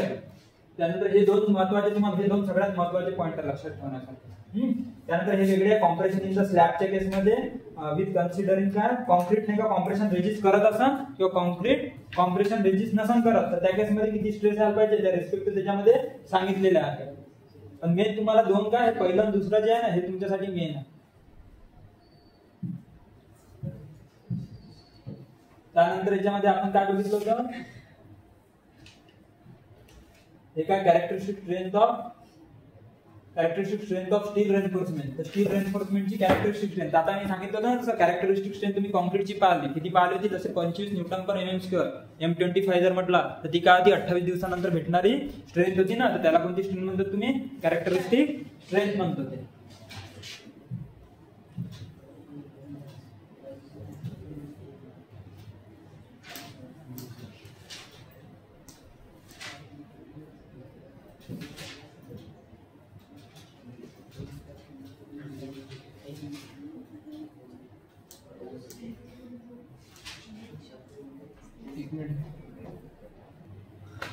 जे स्ट्रेंथ जे राहते ना कॉन्क्रीट म्हणजे साईटवर जे मटेरियल राहते तर जे मटेरियल राहते त्याची कसं ऍक्च्युअल आपण जे सांगू त्याची क्वालिटी मेंटेन होईल याची गॅरंटी नाही राहत, म्हणून आपण काय करतो काही ना काही फॅक्टर ऑफ सेफ्टी ठेवत असतो मटेरियलच्या केसमध्ये. तर मग आपल्यापाशी कसे दोन टाईपचे मटेरियल आहे, एक काय आहे कॉन्क्रीट आणि दुसरं काय आहे स्टील. तर कॉन्क्रीट जे मॅन्युफॅक्चर होतात ते कशावर होतात ऑन फील्डवर होता. तर फील्डवर जेव्हा कोणतं मटेरियल आपण बनवतो त्या केसमध्ये काय चान्सेस जास्तीत जास्त एरर येऊ शकते, काय येऊ शकते एरर जास्त येऊ शकते. आणि जे दुसरं एक मटेरियल आहे ते कुठं बनवतो आपण स्टील, ते कुठं बनवताय तुम्ही कंपनीमध्ये. तर कंपनीमध्ये जेव्हा तुम्ही एखादं मटेरियल बनवताय तर त्याच्यामध्ये एरर काही कमी एरर येणारच येऊ शकतात, म्हणजे आपल्याला सेफ्टी घेऊन चालू लागते. जर सोबत एकदम परफेक्ट क्वालिटीचं मटेरियल बनलं तर चांगलीच गोष्ट आहे, त्याबद्दल काही नाही. पण IS कोडनं काय केलं त्या पॉइंटने विचार केला का जेव्हा कन्स्ट्रक्शन वरती आपण मटेरियल वापरू तर त्या केसमध्ये काय असते प्रॉपर त्याचा म्हणजे सेफ्टी आपल्याला ठेवावं लागेल कन्स्ट्रक्शनच्या केसमध्ये. तर मग आपण काय करत असतो, जसं आपण पहिले आपण एक एक मटेरियलचं बघू. जर आपण स्टीलचा जर विचार केला, कशाचा स्टीलचा, जेव्हा वेळेस तुम्ही स्टीलचा विचार करता ना तर स्टीलची जर ताकद किती आहे 100% आहे. किती आहे 100%. तर आपण स्टीलच्या केसमध्ये नाही का त्याला फॅक्टर ऑफ सेफ्टी लावतो. तो फॅक्टर ऑफ सेफ्टी कितीचा लावतो, किती लावतो आरसीचा. ऐकून घ्या, फॅक्टर ऑफ सेफ्टी दोन कन्सेप्ट आहे, काय फॅक्टर ऑफ सेफ्टी आणि एक असते पार्शियल फॅक्टर ऑफ सेफ्टी असते. कोणता असते पार्शियल फॅक्टर ऑफ सेफ्टी, असे दोन टाईपचे फॅक्टर असते. आता हे कोणते पार्शियल फॅक्टर ऑफ सेफ्टी आणि फॅक्टर ऑफ सेफ्टी याच्यात काय फरक आहे तर हे पहिले माहित असणं गरजेचं आहे. तर त्यासाठी कसं राहते जे आरसीसीच्या ज्या मेथड आहे ना, आरसीसी मध्ये कन्स्ट्रक्शन करताना सुरुवातीला जुन्या काळी जे घरं बनत होते ना त्या घराच्या जर तुम्ही भिंती पाहिल्या असेल त्या काय होत्या जाळ्या होत्या. काय होत्या जाळ्या होत्या. आणि त्यावेळेस जे राहते ना ते लोड सगळ्यात जास्त कसं ते लोड बेरिंग वॉल होत्या. कोणत्या त्या लोड बेरिंग वॉल. आणि त्यावेळेस जे नाही का जे कन्स्ट्रक्शन करे त्यावेळेस मध्ये पहिली जी मेथड होती कन्स्ट्रक्शनची ती कन्स्ट्रक्शन होती WBM मेथड. कोणती होती वर्किंग मेथड होती. का वर्किंग मेथड म्हणून होती. ती जी मेथड होती त्या केसमध्ये नाही का तो फॅक्टर वापरत होते त्याला काय म्हणतो ते फॅक्टर ऑफ सेफ्टी.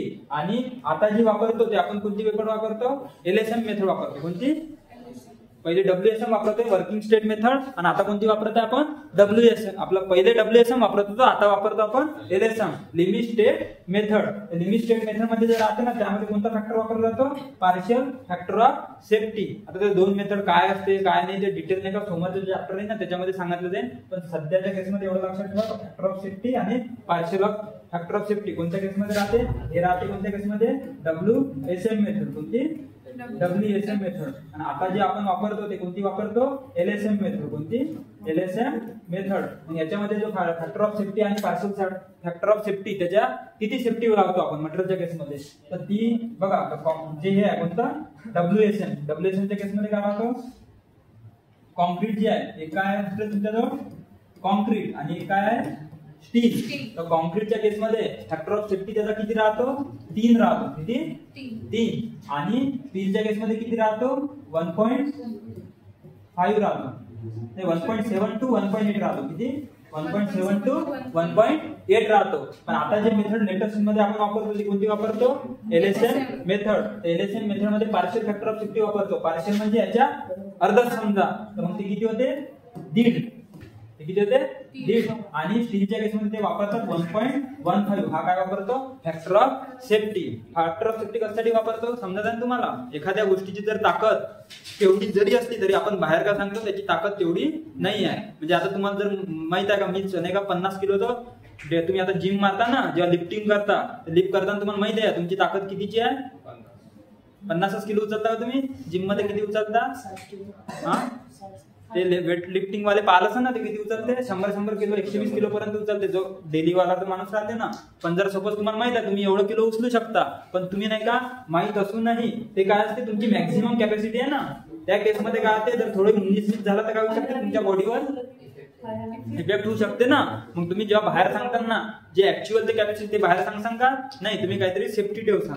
ज्यावेळेस गरज आहे त्यावेळेस त्या गोष्टीचा वापर होऊनच जाईल, पण तरी तुम्ही काय करसान सेफ्टी म्हणून कमी सांगसान. तुम्ही काय सांगता मी 80 किलो वजन उचलतो, पण तुमची लायकी कितीची आहे 100 ची आहे ना, म्हणजे ताकद आपली तेवढी आहे, पण आपण सांगत किती आहे 80 ची. तर मटेरियलच्या केसमध्ये तेच करतो आपण ऍक्च्युअल मध्ये, जरी त्या मटेरियलची ताकद तेवढी आहे पण आपण कन्स्ट्रक्शन करताना किंवा कॅल्क्युलेशन करताना आपण तेवढी कन्सिडर करून चालत नाही का, तर वेगवेगळे एरर ऑन फील्डवर येतात कन्स्ट्रक्शन मध्ये किंवा क्युरिंग करताना का वेगवेगळ्या केसेस मध्ये. तर मग जर पाहिलं तर कसं राहते, म्हणजे जसं फॉर एक्झाम्पल तुम्ही जेव्हा स्टील घेता काय घेता स्टील, तर स्टील बनवून कुठं राहिलं कंपनी, तर कंपनीमध्ये एरर याचे चान्सेस काय राहते कमी राहते. म्हणून त्या केसमध्ये जर आपण पार्शियल फॅक्टर ऑफ सेफ्टीने विचार केला तर तेव्हा फॅक्टर ऑफ सेफ्टी किती घेताय 1.15 आणि कॉन्क्रीटच्या केसमध्ये किती घेताय 1.5. तर फक्त तुम्ही पहिला फॅक्टर लक्षात ठेवा, म्हणजे कशी स्ट्रेंथ आपण वापरतो ते सांगतो मी.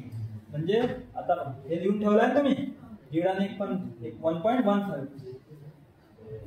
तर जर ज्यावेळेस नाही का स्टील राहते काय राहते स्टील, तर स्टीलची जर ताकद किती आहे सपोज 100% ताकद आहे म्हटलं आपण, किती 100% ताकद आहे कशाची स्टीलची. तर मग आपण ते का आपण जेव्हा वापर करतो त्यावेळेस आपण काय सांगतो ती 100% नाही आहे, ते किती आहे 80. नाही आपल्याला कॅल्क्युलेट करा ते कोण सांगा फॅक्टर ऑफ सेफ्टी सांगा आपल्याला कोण पार्शियल फॅक्टर ऑफ सेफ्टी. तर मग काय ते पार्शियल सेफ्टी ऑफ फॅक्टरने याला जर डिवाइड केलं तर किती येते बघा बरं, 100 डिवाइड बाय 1.15 0.87 येते का किंवा 87% येते का बघा, 87% येते. 100 डिवाइड बाय 1.15 86.95 येते ना, म्हणजे किती झालं 87%. तर 87% आहे. म्हणजे याचा अर्थ काय, जर सपोज त्या मटेरियलची ताकद आपण काय म्हणतो ऍक्च्युअल मध्ये किती आहे 100% ताकद. तर 100% जर पकडा, 100 एखादं मटेरियल जर पकडलं, एक जर आपण एखादी गोष्ट पकडली त्याची ताकद उचलायची किती आहे 1000 kg वजन उचलू शकते. सपोज एखादी गोष्ट किती 1000 kg उचलू शकते. तर आपण काय म्हणतो ती फक्त 87% उचलते. तर 1000 kg ची 887% म्हणजे किती झालं 870 kg झालं ना, किती 870 kg. याचा अर्थ काय त्या मटेरियलची ताकद जरी 1000 kg ची आहे, पण आपण कॅल्क्युलेशन मध्ये घेताना काय म्हणतो ते मटेरियल फक्त किती उचलते 870 kg. मग उरलेले किती आहे हे 30 इकडचे आणि तिकडचे म्हणजे 130 आहे ना, 130% आहे 130 kg म्हणतात ना. 130 kg कशासाठी ठेवले आपण सेफ्टी म्हणून ठेवले. इन केस जर सपोज गलतीने वजन 900 kg जरी झालं तरी ते पडलं पाहिजे का नाही, तसं कुठपर्यंत 1000 पर्यंत जोपर्यंत जाईल नाही तोपर्यंत पडणार आहे का नाही. तर आपण 130 ची काय ठेवली इथं सेफ्टी ठेवली. तर इथं जास्त सेफ्टी ठेवली का तुम्ही, जास्त सेफ्टी ठेवली का नाही. 130 केजी ठेवली. काऊन स्टीलच्या केसमध्ये एवढी ठेवली, कारण स्टील कुठं बनते, कंपनीमध्ये बनते, त्याच्यामध्ये एरर याचे चान्सेस कमी राहते. पण हे जेव्हा तुम्ही कॉन्क्रीटचा विचार करता, कशाचा, कॉन्क्रीटचा, तर कॉन्क्रीटच्या केसमध्ये फॅक्टर ऑफ सेफ्टी डबल 2 वेळा लावला. किती वेळा, 2 वेळा तो फॅक्टर ऑफ सेफ्टी. कारण कॉन्क्रीटवर भरोसा नाही कोण कसं बनवा, कारण तो आपण स्वतः मॅन्युफॅक्चर करता ना. पहिला एक मिस्त्री राहील, तो मसाला वेगळ्या टाईपनं बनवा, दुसरा जण वेगळ्या टाईपनं बनवा, तर आपण गॅरंटी घेऊ नाही शकत ना. म्हणून आपण त्याच्या ॲन ॲव्हरेज 50% ताकद कन्सिडर करतो. म्हणजे जर तो वजन जरी 1000 केजी उचलत असेल तर आपण काय म्हणतो 500 केजी उचलत. 500 ने घेत आपण 45% राहते, म्हणजे किती 450 केजी. तर ते व्हॅल्यू कशी आहे ते मी सांगतो. पहिले काय करतात ते 100% आहे, तर 100% डिवायडेड बाय काय करतात 1.5. किती येतात तिथं 67% येतात सर. बघा बघा फॅक्टर ऑफ सेफ्टी काय, पार्शियल फॅक्टर ऑफ सेफ्टी 1.5 होता ना, तर 1.5 वरून जर काढलं तर किती येतात 67% येते का. पालक 100 डिवाइड बाय 1.5 येते ना 66.666 येतात, म्हणजे काय ते 67%. आणि त्याच व्हॅल्यूला किती 666.66 ला तुम्ही डबल कितीने करा, 1.5 ने डिवाइड करा. कितीने 1.5 ने. किती येते उत्तर 0.4544 येतात ना काय, म्हणजे किती 45%. म्हणजे 45% झाले ना, तर म्हणजे किती ताकद वापरतो आपण फक्त 45%. म्हणजे कॉन्क्रीटच्या केसमध्ये किती, कॉन्क्रीटच्या केसमध्ये तुम्ही काय कन्सिडर करता, जर 1000 केजी वजन येतं, म्हणजे 1000 केजी जर त्याची ताकद असेल तर तो आपण सांगतो काय बाहेर, तो फक्त 450 केजी वजन उचलते. किती 450 केजी. एक फरक लक्षात आला का तुमच्या, वजन जेव्हा स्टील आणि कॉन्क्रीट आहे, कोण आहे स्टील आणि कॉन्क्रीट, दोघे वजन उचलणारे किती होते 1000 केजी. किती दोघांची ताकद ऍक्च्युअल मध्ये किती आहे 1000 आहे. पण 1000 ही असताना आपण बघितलं का स्टीलच्या केसमध्ये 1000 केजी जर ऍक्च्युअल मध्ये आपण सेफ्टी किती घेतली 130 केजीची, म्हणजे आपण सांगत आहे का तो किती वजन उचलू शकते 870 केजी. किती 870 केजी. आणि कॉन्क्रीटच्या केसमध्ये किती उचलते 450 केजी. काही लक्षात येतं किती फरक येतात. म्हणजे त्याच्यामध्ये ताकद खूप असूनही आपण काय म्हणतो एवढंच उचलणार. म्हणून जनरली काय ते किती काही लो क्वालिटीचं काम झालं तरी पण बिल्डिंग इतक्या लवकर पडत नाही. पण जर सपोज ह्याचे खाली चालले असाल तर मग पडणंच आहे.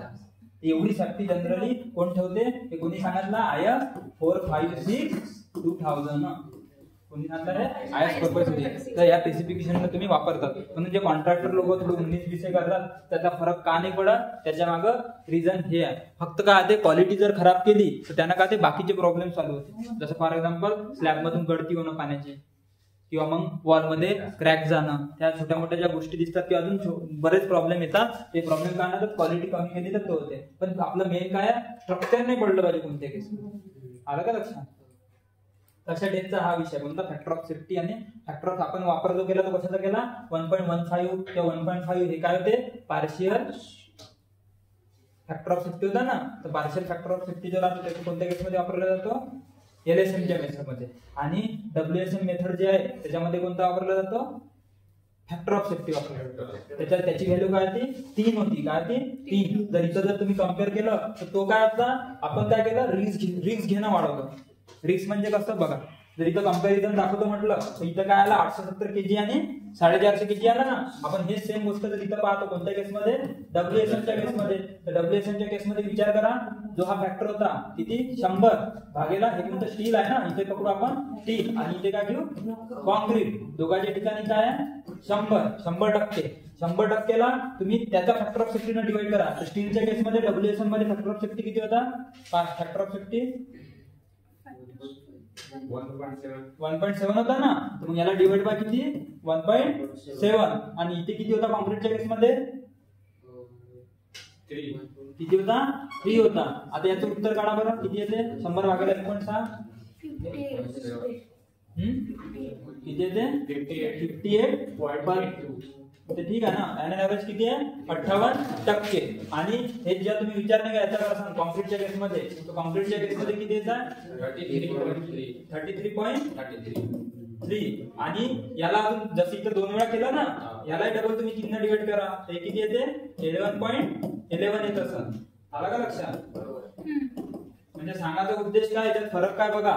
WSM मेथडनं किती जास्त फॅक्टर ऑफ सेफ्टी ठेवला. आता इथे कंपॅरिझन करू आपण किती 1000 किलो सोबत किती 1000 किलो मध्ये WSM मेथड काय म्हणते का जर सपोज तुम्ही नाही का स्टीलच्या केसमध्ये फॅक्टर ऑफ सेफ्टी किती लावलं त्यांनी 1.7 तर त्यांनी किती टक्के वापरलं ते म्हणते 58%. म्हणजे तो 1000 kg चे जर तुम्ही 58% काढले तर किती होते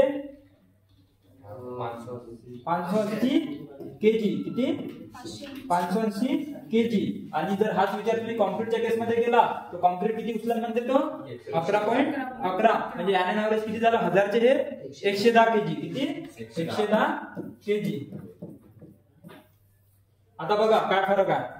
WSM मेथड काय म्हणते 870 kg पर्यंत आपण काय घेऊन जाऊ वजन उचलण्यामध्ये स्ट्रक्चर कोण स्टील आणि कॉन्क्रीट किती 450 kg.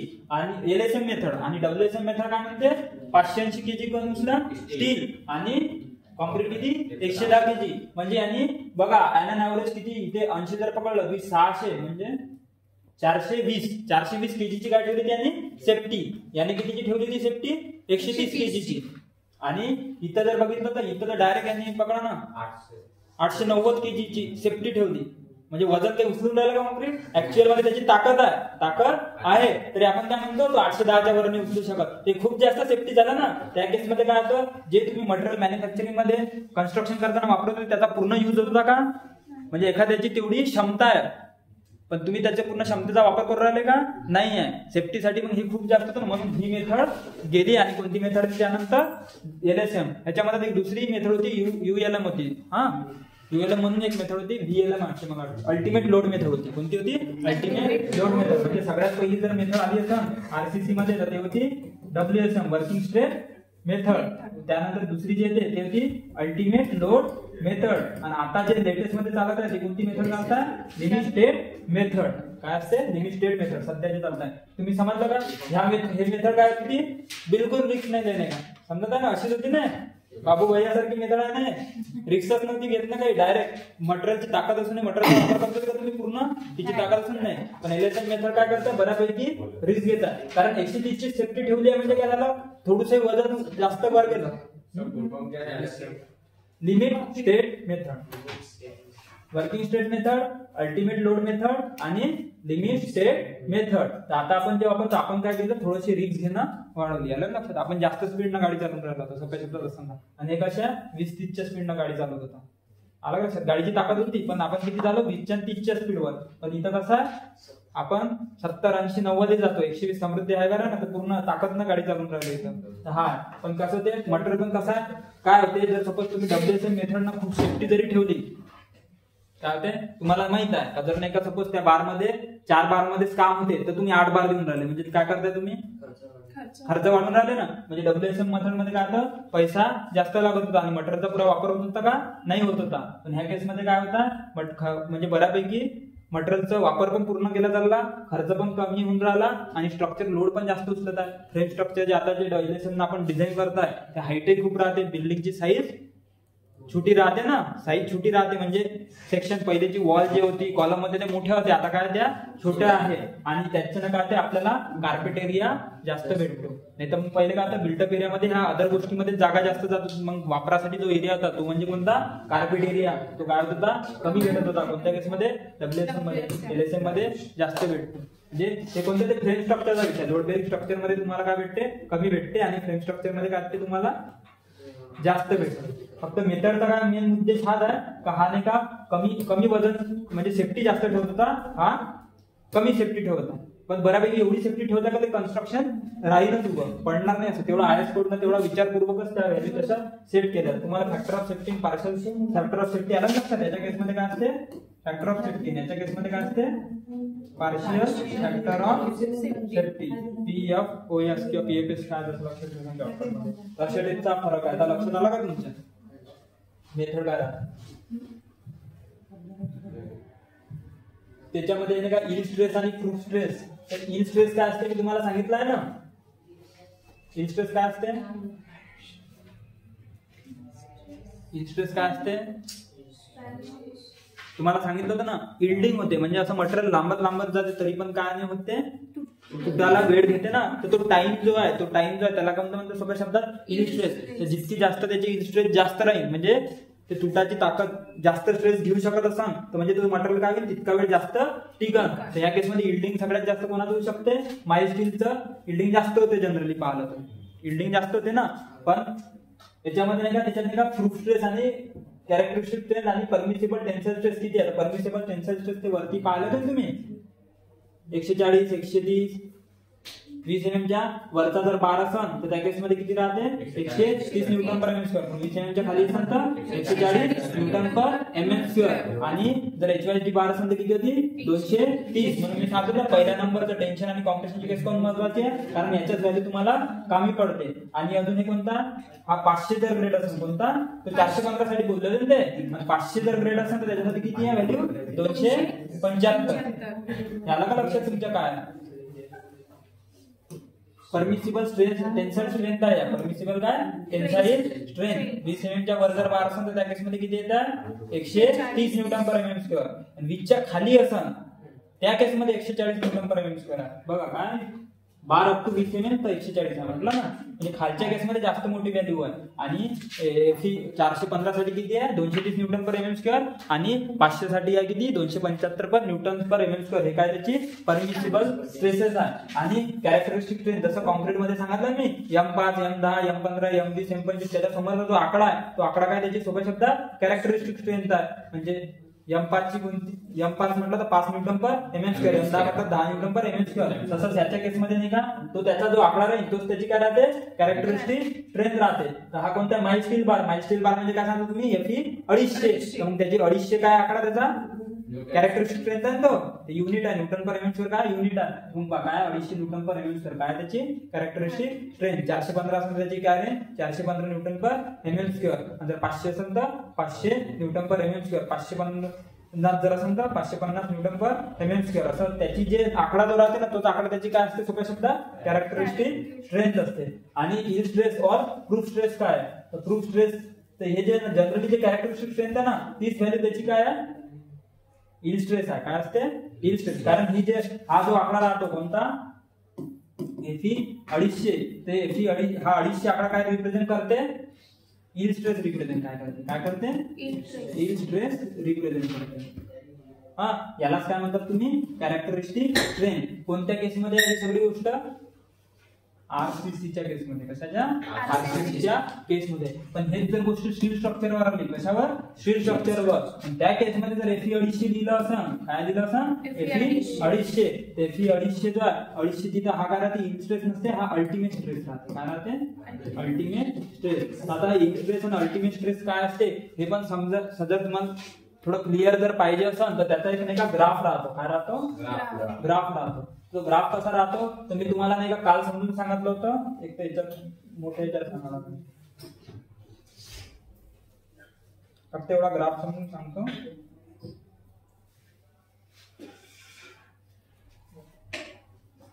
म्हणजे ग्राफ म्हणजे स्टील साठी हा ग्राफ असतो. तुम्हाला स्ट्रेस काय असते माहिती आहे ना. स्ट्रेस काय असते स्ट्रेस काय असते ताण आहे ना. स्ट्रेस म्हणजे मराठीत जर आलं तर काय होते ताण होते. स्ट्रेस म्हणजे ताण होते. तर स्ट्रेस म्हणजे स्ट्रेस साठी जर सांगितलं तर मी तुम्हाला समजून सांगितलं होतं काल स्ट्रेस म्हणजे काय होते तर स्ट्रेसचा फॉर्म्युला सांगितला होता मी. स्ट्रेस इज इक्वल टू काय होते लोड अपॉन काय असते एरिया होते. काय होते लोड अपॉन एरिया होते. आणि जे लोड असते हे काय असते रेजिस्टिंग लोड. आता एखाद्या मटेरियलला तुम्ही दाबसान तर तो काय करते अपोज करायचा प्रयत्न करते. तर त्याची काहीतरी क्षमता राहील ना. तर जोपर्यंत तो अपोज करण तर त्याचं काय झालं रेजिस्टिंग लोड झालं. आणि एक टाइम नंतर जेव्हा तो रेजिस्ट करणं अपोज थांबून जाईल त्या केसमध्ये काय ते मटेरियल फेल होऊन जाईल. काय होईल फेल होईल. तर हे जे राहते तर लोड जे राहते लोड आपण कशात मोजतो न्यूटन ऑफ किलो न्यूटन. आणि एरिया कशात मोजता तुम्ही mm square metre square centimetre square असं बघा. पण जो बार राहतो जनरली तो कशात राहतो mm मध्ये राहतो. तर एरिया काय झाला तुमचा mm स्क्वेअर. तर स्ट्रेसची युनिट त्याच्यातून काय निघालं न्यूटन पर mm स्क्वेअर. हे झाली केस कशाची स्ट्रेसच्या केसमध्ये. आणि स्ट्रेस नंतर स्ट्रेन सांगितलं होतं. काय सांगितलं एक मी स्ट्रेन. तर स्ट्रेन काय सांगितलं स्ट्रेन असते का त्याची साईज जे चेंज होते. जर एखादा तुम्ही बार ओढला तर त्याचा काय ते बार ची साईज वाढते ना. आणि दाबला तर तो काय होऊ शकते कमी होते. तर मग जे कमी जास्त जे साईज होते त्याच्या केसमध्ये कोणतं वापरलं जाते स्ट्रेन वापरला जाते. तर स्ट्रेनच्या केसमध्ये जर बघितलं तर स्ट्रेन सांगितलं मी तुम्हाला, जर आपण एक बार ओढला तर त्याच्या केसमध्ये त्याची लेंथच कमी जास्त होते, म्हणून आपण लेंथ सोबत चालतो. Change in length to the original length. जर एक बार जर घेतला सपोज तो एक किती आहे, सपोज 1 मीटरचा आहे. कितीचा? 1 मीटरचा. आणि 1 मीटर नंतर त्याची जर सपोज आपण तो वाढून काय झाला 1.1 मीटर झाला. किती झाला? 1.1 मीटर. त्याची चेंज इन लेंथ किती झाली? लेंथ किती बदलली? 1.1 मीटर बदलली. म्हणजे 1.1 मीटर एवढा लेंथ लंबा झाला का बारचा? फक्त 0.1 वाढला ना तो. चेंज इन लेंथ केवढी वाढली? लेंथ 0.1 वाढली. 1 मीटर ऑलरेडी होता, त्याच्यात फक्त केवढा वाढला? 0.1. तर मग 0.1 काय झाली तुमची? 0.1 मीटर झाला. ते काय झाला? 0.1. नाही तर मग असं म्हणू शकता 1.1 मायनस 1 जे काय आलं ते काय, ते 0.1च येते ना. तर ते काय 0.1/1. तर change in length to the original length, ही जी व्हॅल्यू येते ती काय असते तुमची? स्ट्रेंथ असते. स्ट्रेन असते. काय असते? स्ट्रेन असते. म्हणजे किती डायमेन्शन चेंज झालं ते त्याच्यावरून माहिती पडते. याच्या कम्पेअर ना हे किती ना चेंज झालं. आलं का लक्षात? 1 मीटर होतं, त्याच्या कम्पेअर किती झालं? किती पर्सेंट चेंज झालं तेवढंच निघते सोप्या शब्दात.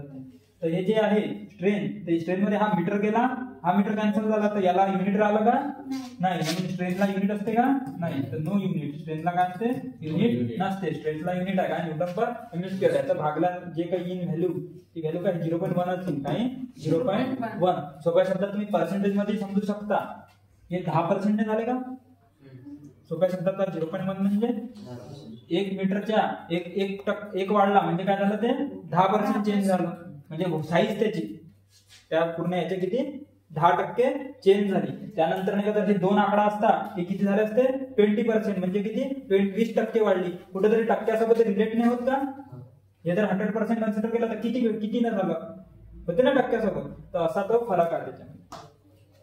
तर असं नाही का स्ट्रेस आणि स्ट्रेन. ग्राफ जो आहे, ग्राफ काय तो सांगत होता ग्राफ. तर मग स्ट्रेस स्ट्रेन याच्यासाठी सांगितलं कारण त्याच्यावर तो ग्राफ आहे. त्याच्यामध्ये काय राहते असा, ही ऍक्सिस कोणती असते? कोणती ऍक्सिस? X axis. ही कोणती? Y axis. आणि याच्यामध्ये काय राहते? या साईडला राहते स्ट्रेस. काय राहते? आणि या साईडला काय राहते? स्ट्रेन. काय राहते? स्ट्रेन. आणि एक लक्षात ठेवा, जो ग्राफ राहते ना त्या ग्राफ मध्ये एक्स ऍक्सिसला ऑलवेज अशी गोष्ट जे राहते जी गोष्ट आपल्याला दिसते किंवा आपण मोजू शकतो. सोप्या शब्दात काय मोजू शकतो. तर तुम्ही स्ट्रेन मोजू शकता.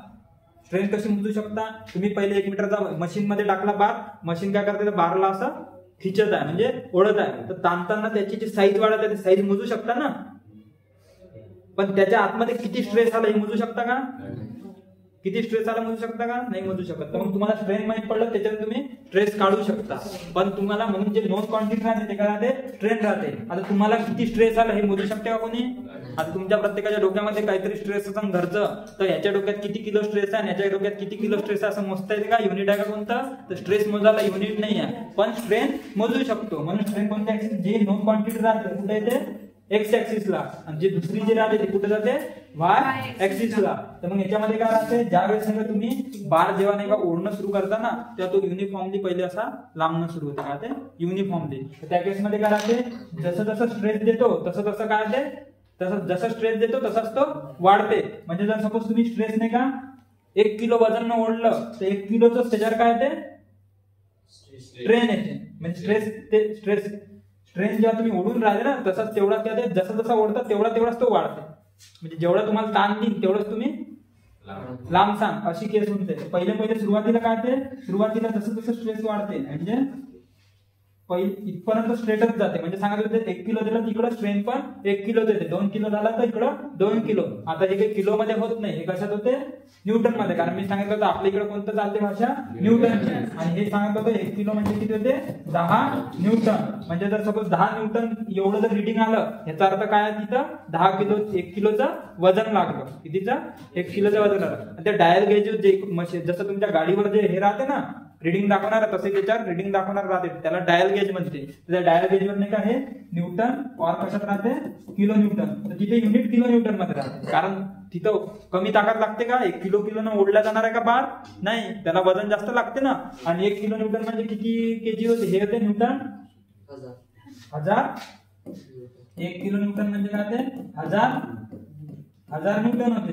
1000 न्यूटन आणि एक न्यूटन म्हणजे की 1 kg म्हणजे किती होते 10 न्यूटन. म्हणजे हे जर हे 0 कमीच होते त्याच्यामध्ये 1 किलो न्यूटन म्हणजे लक्षात ठेवासाठी किती होते 100 kg होते. किती होते 100 kg. तुम्ही जर लक्षात ठेवायचं सांगता म्हणजे 1 किलो न्यूटन म्हणजे 1 क्विंटल.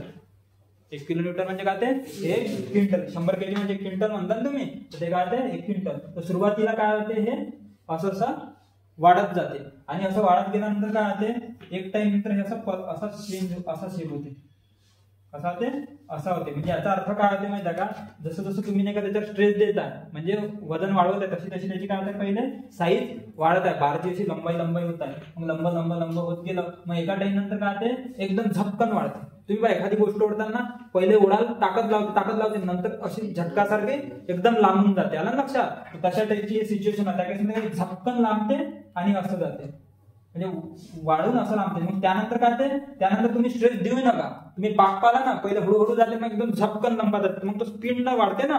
तशीच केस इथे या बार काय होते पहिले हळूहळू लांबते मग झपकन असा एका झटक्यात असं लंबा जाते. मग पुन्हा खालीहून असा कंटिन्यू बारच वाढते. म्हणजे वजन देऊ का नका देऊ. आतापर्यंत काय तुम्ही ओढत होते तर स्वतःहून लांबत होता. याच्यानंतर तुम्ही स्ट्रेस देणं म्हणजे त्याला ओढून राहिले ना. तुम्ही आता ओढलंय नाही तरी तो स्वतःहूनच नाही का लांबतच जाते कमी वजनातच. म्हणून हे काय ते हॉरिझॉन्टल असं जाते. डबल एका टाइम नंतर तो असा वर जाऊन इथे ब्रेक पॉईंट होते. ब्रेक म्हणजे तिथं काय म्हणतात ते बार तुटून जाते. काय ते एका टाइम नंतर बारीक होत काय ते एका टाइम नंतर तुटून जाते ना. तर हा कोणता पॉईंट आहे त्याचा ब्रेक पॉईंट. आणि इथे जे आहे ना हा तुटाच्या आधी नाही का एक मॅक्झिमम लोड उचलून घेते. काय घेते इथं पॉईंट जो आहे ना तुम्हाला समजत आहे का म्हणजे काय ऍक्च्युअल सिच्युएशन बार कसं उचलत आहे तर असा होते. हा जो असते ना त्याला अल्टिमेट म्हणते. काय म्हणते अल्टिमेट स्ट्रेंथ म्हणते. म्हणजे मॅक्झिमम किती स्ट्रेंथ देते. आणि इथं जे राहते ना इथं जे स्ट्रेंथ भेटू राहिली ती कोणती असते यील्ड स्ट्रेंथ आहे. तर अशी ही काय आहे त्या बारची कुंडी आहे पूर्ण. सांगायचा उद्देश म्हणजे एखाद्या बारवर जर सपोज वजन जसं देत जातो तो कसा लांबत जातो किंवा नाही का तो कसं वजन उचलतो सोबत कशी टेन्शन स्ट्रेंथ नाही का तो घेतो त्याची गोष्ट आहे. पण आपण नाही का एकदम बारीक होईपर्यंत एवढा बार वापरणार आहे का अल्टिमेट स्ट्रेंथ पर्यंत. म्हणजे असा झटका देऊन म्हणजे पुढे बिल्डिंग अशी होऊन जाईल ना. आपल्याला कसा पाहिजे बार जागेवर वजन घेऊ शकला पाहिजे ना. तर आपण कुठपर्यंत खेळतो त्याच्यासोबत यील्ड स्ट्रेंथ पर्यंतच खेळतो. कुठपर्यंत यील्ड स्ट्रेंथ पर्यंत. म्हणजे आपण ह्या लेवल पर्यंतच त्याच्यासोबत खेळतो. इकडं जरी त्याची ताकद आहे तर ती ताकद नाही वापरत. जेव्हा तो बार नाही कसा लांबणं एकदम पतला लांबत जाते ना एवढा बार पाहिला का तुम्ही पतलापर्यंत तुम्ही झिजेपर्यंत वापरता का. जसं एखादी टी शर्ट शेवटपर्यंत झिजेपर्यंत वापरता असं करता तुम्ही नाही. तुमचं काम झालं ना यील्ड स्ट्रेंथ पाहिजे तिथपर्यंत वापरता. शेवटपर्यंत जाता का नाही जात. तर मग ही जी असते ना ही असते यील्ड स्ट्रेंथ. आणि ही यील्ड स्ट्रेंथ तुमची जे FE 250 म्हणताय ना ते इथपर्यंत वापरतात तुम्ही. कुठपर्यंत इथपर्यंत. आणि इथं नाही का काही जे राहते ना आता कसं FE 250 जो आहे 250 मिमीचा बार जो आहे ना त्याची काय असते डक्टिलिटी जास्त. त्याच्या केसमध्ये सगळ्या गोष्टी चांगल्या पाहायला भेटते. जे तो ग्राफ बनवता ना तुम्ही त्यावेळेस ह्या सगळ्या गोष्टी बरोबर पाहायला भेटते. पण ज्यावेळेस तुम्ही कार्बन कंटेंट वाढवता त्या केसमध्ये मी काय म्हटलं डक्टिलिटी कमी होते. म्हणजे त्याची लांबण्याची प्रोसेस काय होते बऱ्यापैकी कमी होते. तर हा ग्राफ बरोबर त्याच्या केसमध्ये ड्रॉ होत नाही. त्याच्या केसमध्ये यील्ड स्ट्रेंथचा नाही का पॉईंट नाही भेटत. हा जो वरचा पॉईंट असते ना हा एक पॉईंट आणि हा याला काय म्हणतात लोअर यील्ड पॉईंट. काय म्हणतात लोअर यील्ड. आणि याला अप्पर यील्ड पॉईंट. म्हणजे आहे शेवटी यील्ड स्ट्रेंथच पण काय हा अप्पर आहे म्हणून अप्पर. हा काय लोअर यील्ड स्ट्रेंथ. तर हा जो एवढा पोर्शन आहे त्याच्यामध्ये 250 मध्ये हे काय असते हा पॉईंट सापडते. कशा 250 मध्ये.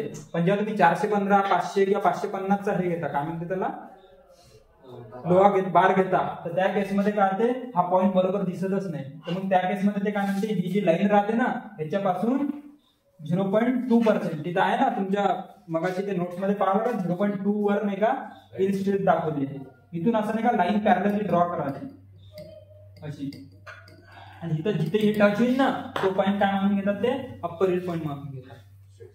आला कसं किंवा ती आपली यील्ड स्ट्रेंथ मानत असतात. याला काय या पॉईंटला जी व्हॅल्यू राहते ना 0.002 याला काय म्हणते प्रूफ स्ट्रेस राहते. याला काय म्हणते प्रूफ स्ट्रेस. कारण हे तुम्ही स्वतःहून काढली ना बाय डिफॉल्ट भेटली का नाही. तुम्ही काहीतरी अजून केलं त्या व्हॅल्यू वरून ते काढलं तर IS मध्ये पेशन्स सांगतात असा तो ग्राफ राहते. यील्ड स्ट्रेंथ आणि अल्टिमेट स्ट्रेंथ आला का लक्षात तुम्हाला किती मोठा गॅप आहे दोघांच्या मध्ये. यील्ड स्ट्रेंथ इथंच खतम होती. इथपर्यंतच आपण वापर करतो मटेरियलची आहे ना. पण मटेरियल ब्रेक पॉईंट म्हणजे काय तिथं तो खतम झाला डायरेक्ट. इथपर्यंत वापरतो का आपण? नाही. आणि अल्टिमेट स्ट्रेंथ इथपर्यंत राहते. तर ज्या नाही का जनरली आरसीसीच्या केसमध्ये तुम्ही हिल स्ट्रेंथ पर्यंतच काय करता, परफॉर्मन्स करतो त्याचा. आणि जे मटेरियल नाही का येते, लोहाचा जो बार येते तो नाही का अल्टिमेट स्ट्रेंथ कोणत्या स्टील स्ट्रक्चर मध्ये येते. कशा? Steel structure. वापर म्हणजे ऍक्च्युअली तिचा लोड घेऊ नाही शकत तो, पण तोपर्यंत त्याचे जे हे सिम्बॉल मध्ये जे रिप्रेझेंट करतो Fe 250 जे आहे Fe 250, त्याची नाही का हिल स्ट्रेंथ केव्हा दाखवते ते आलं लक्षात तुमच्या. आणि अल्टिमेट स्ट्रेंथ केव्हा दाखवते. हे कोणतं स्ट्रक्चर आहे? आरसीसी. आणि हे कोणता? स्टील.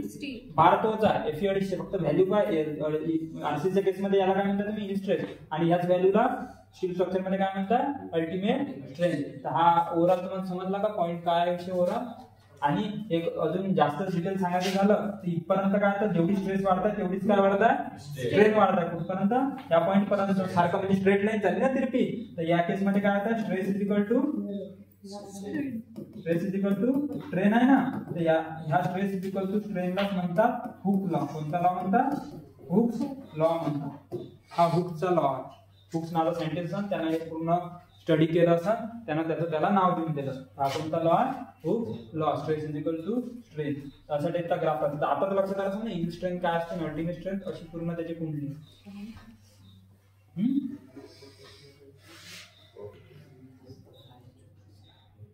हे करू ना फोटो काढ.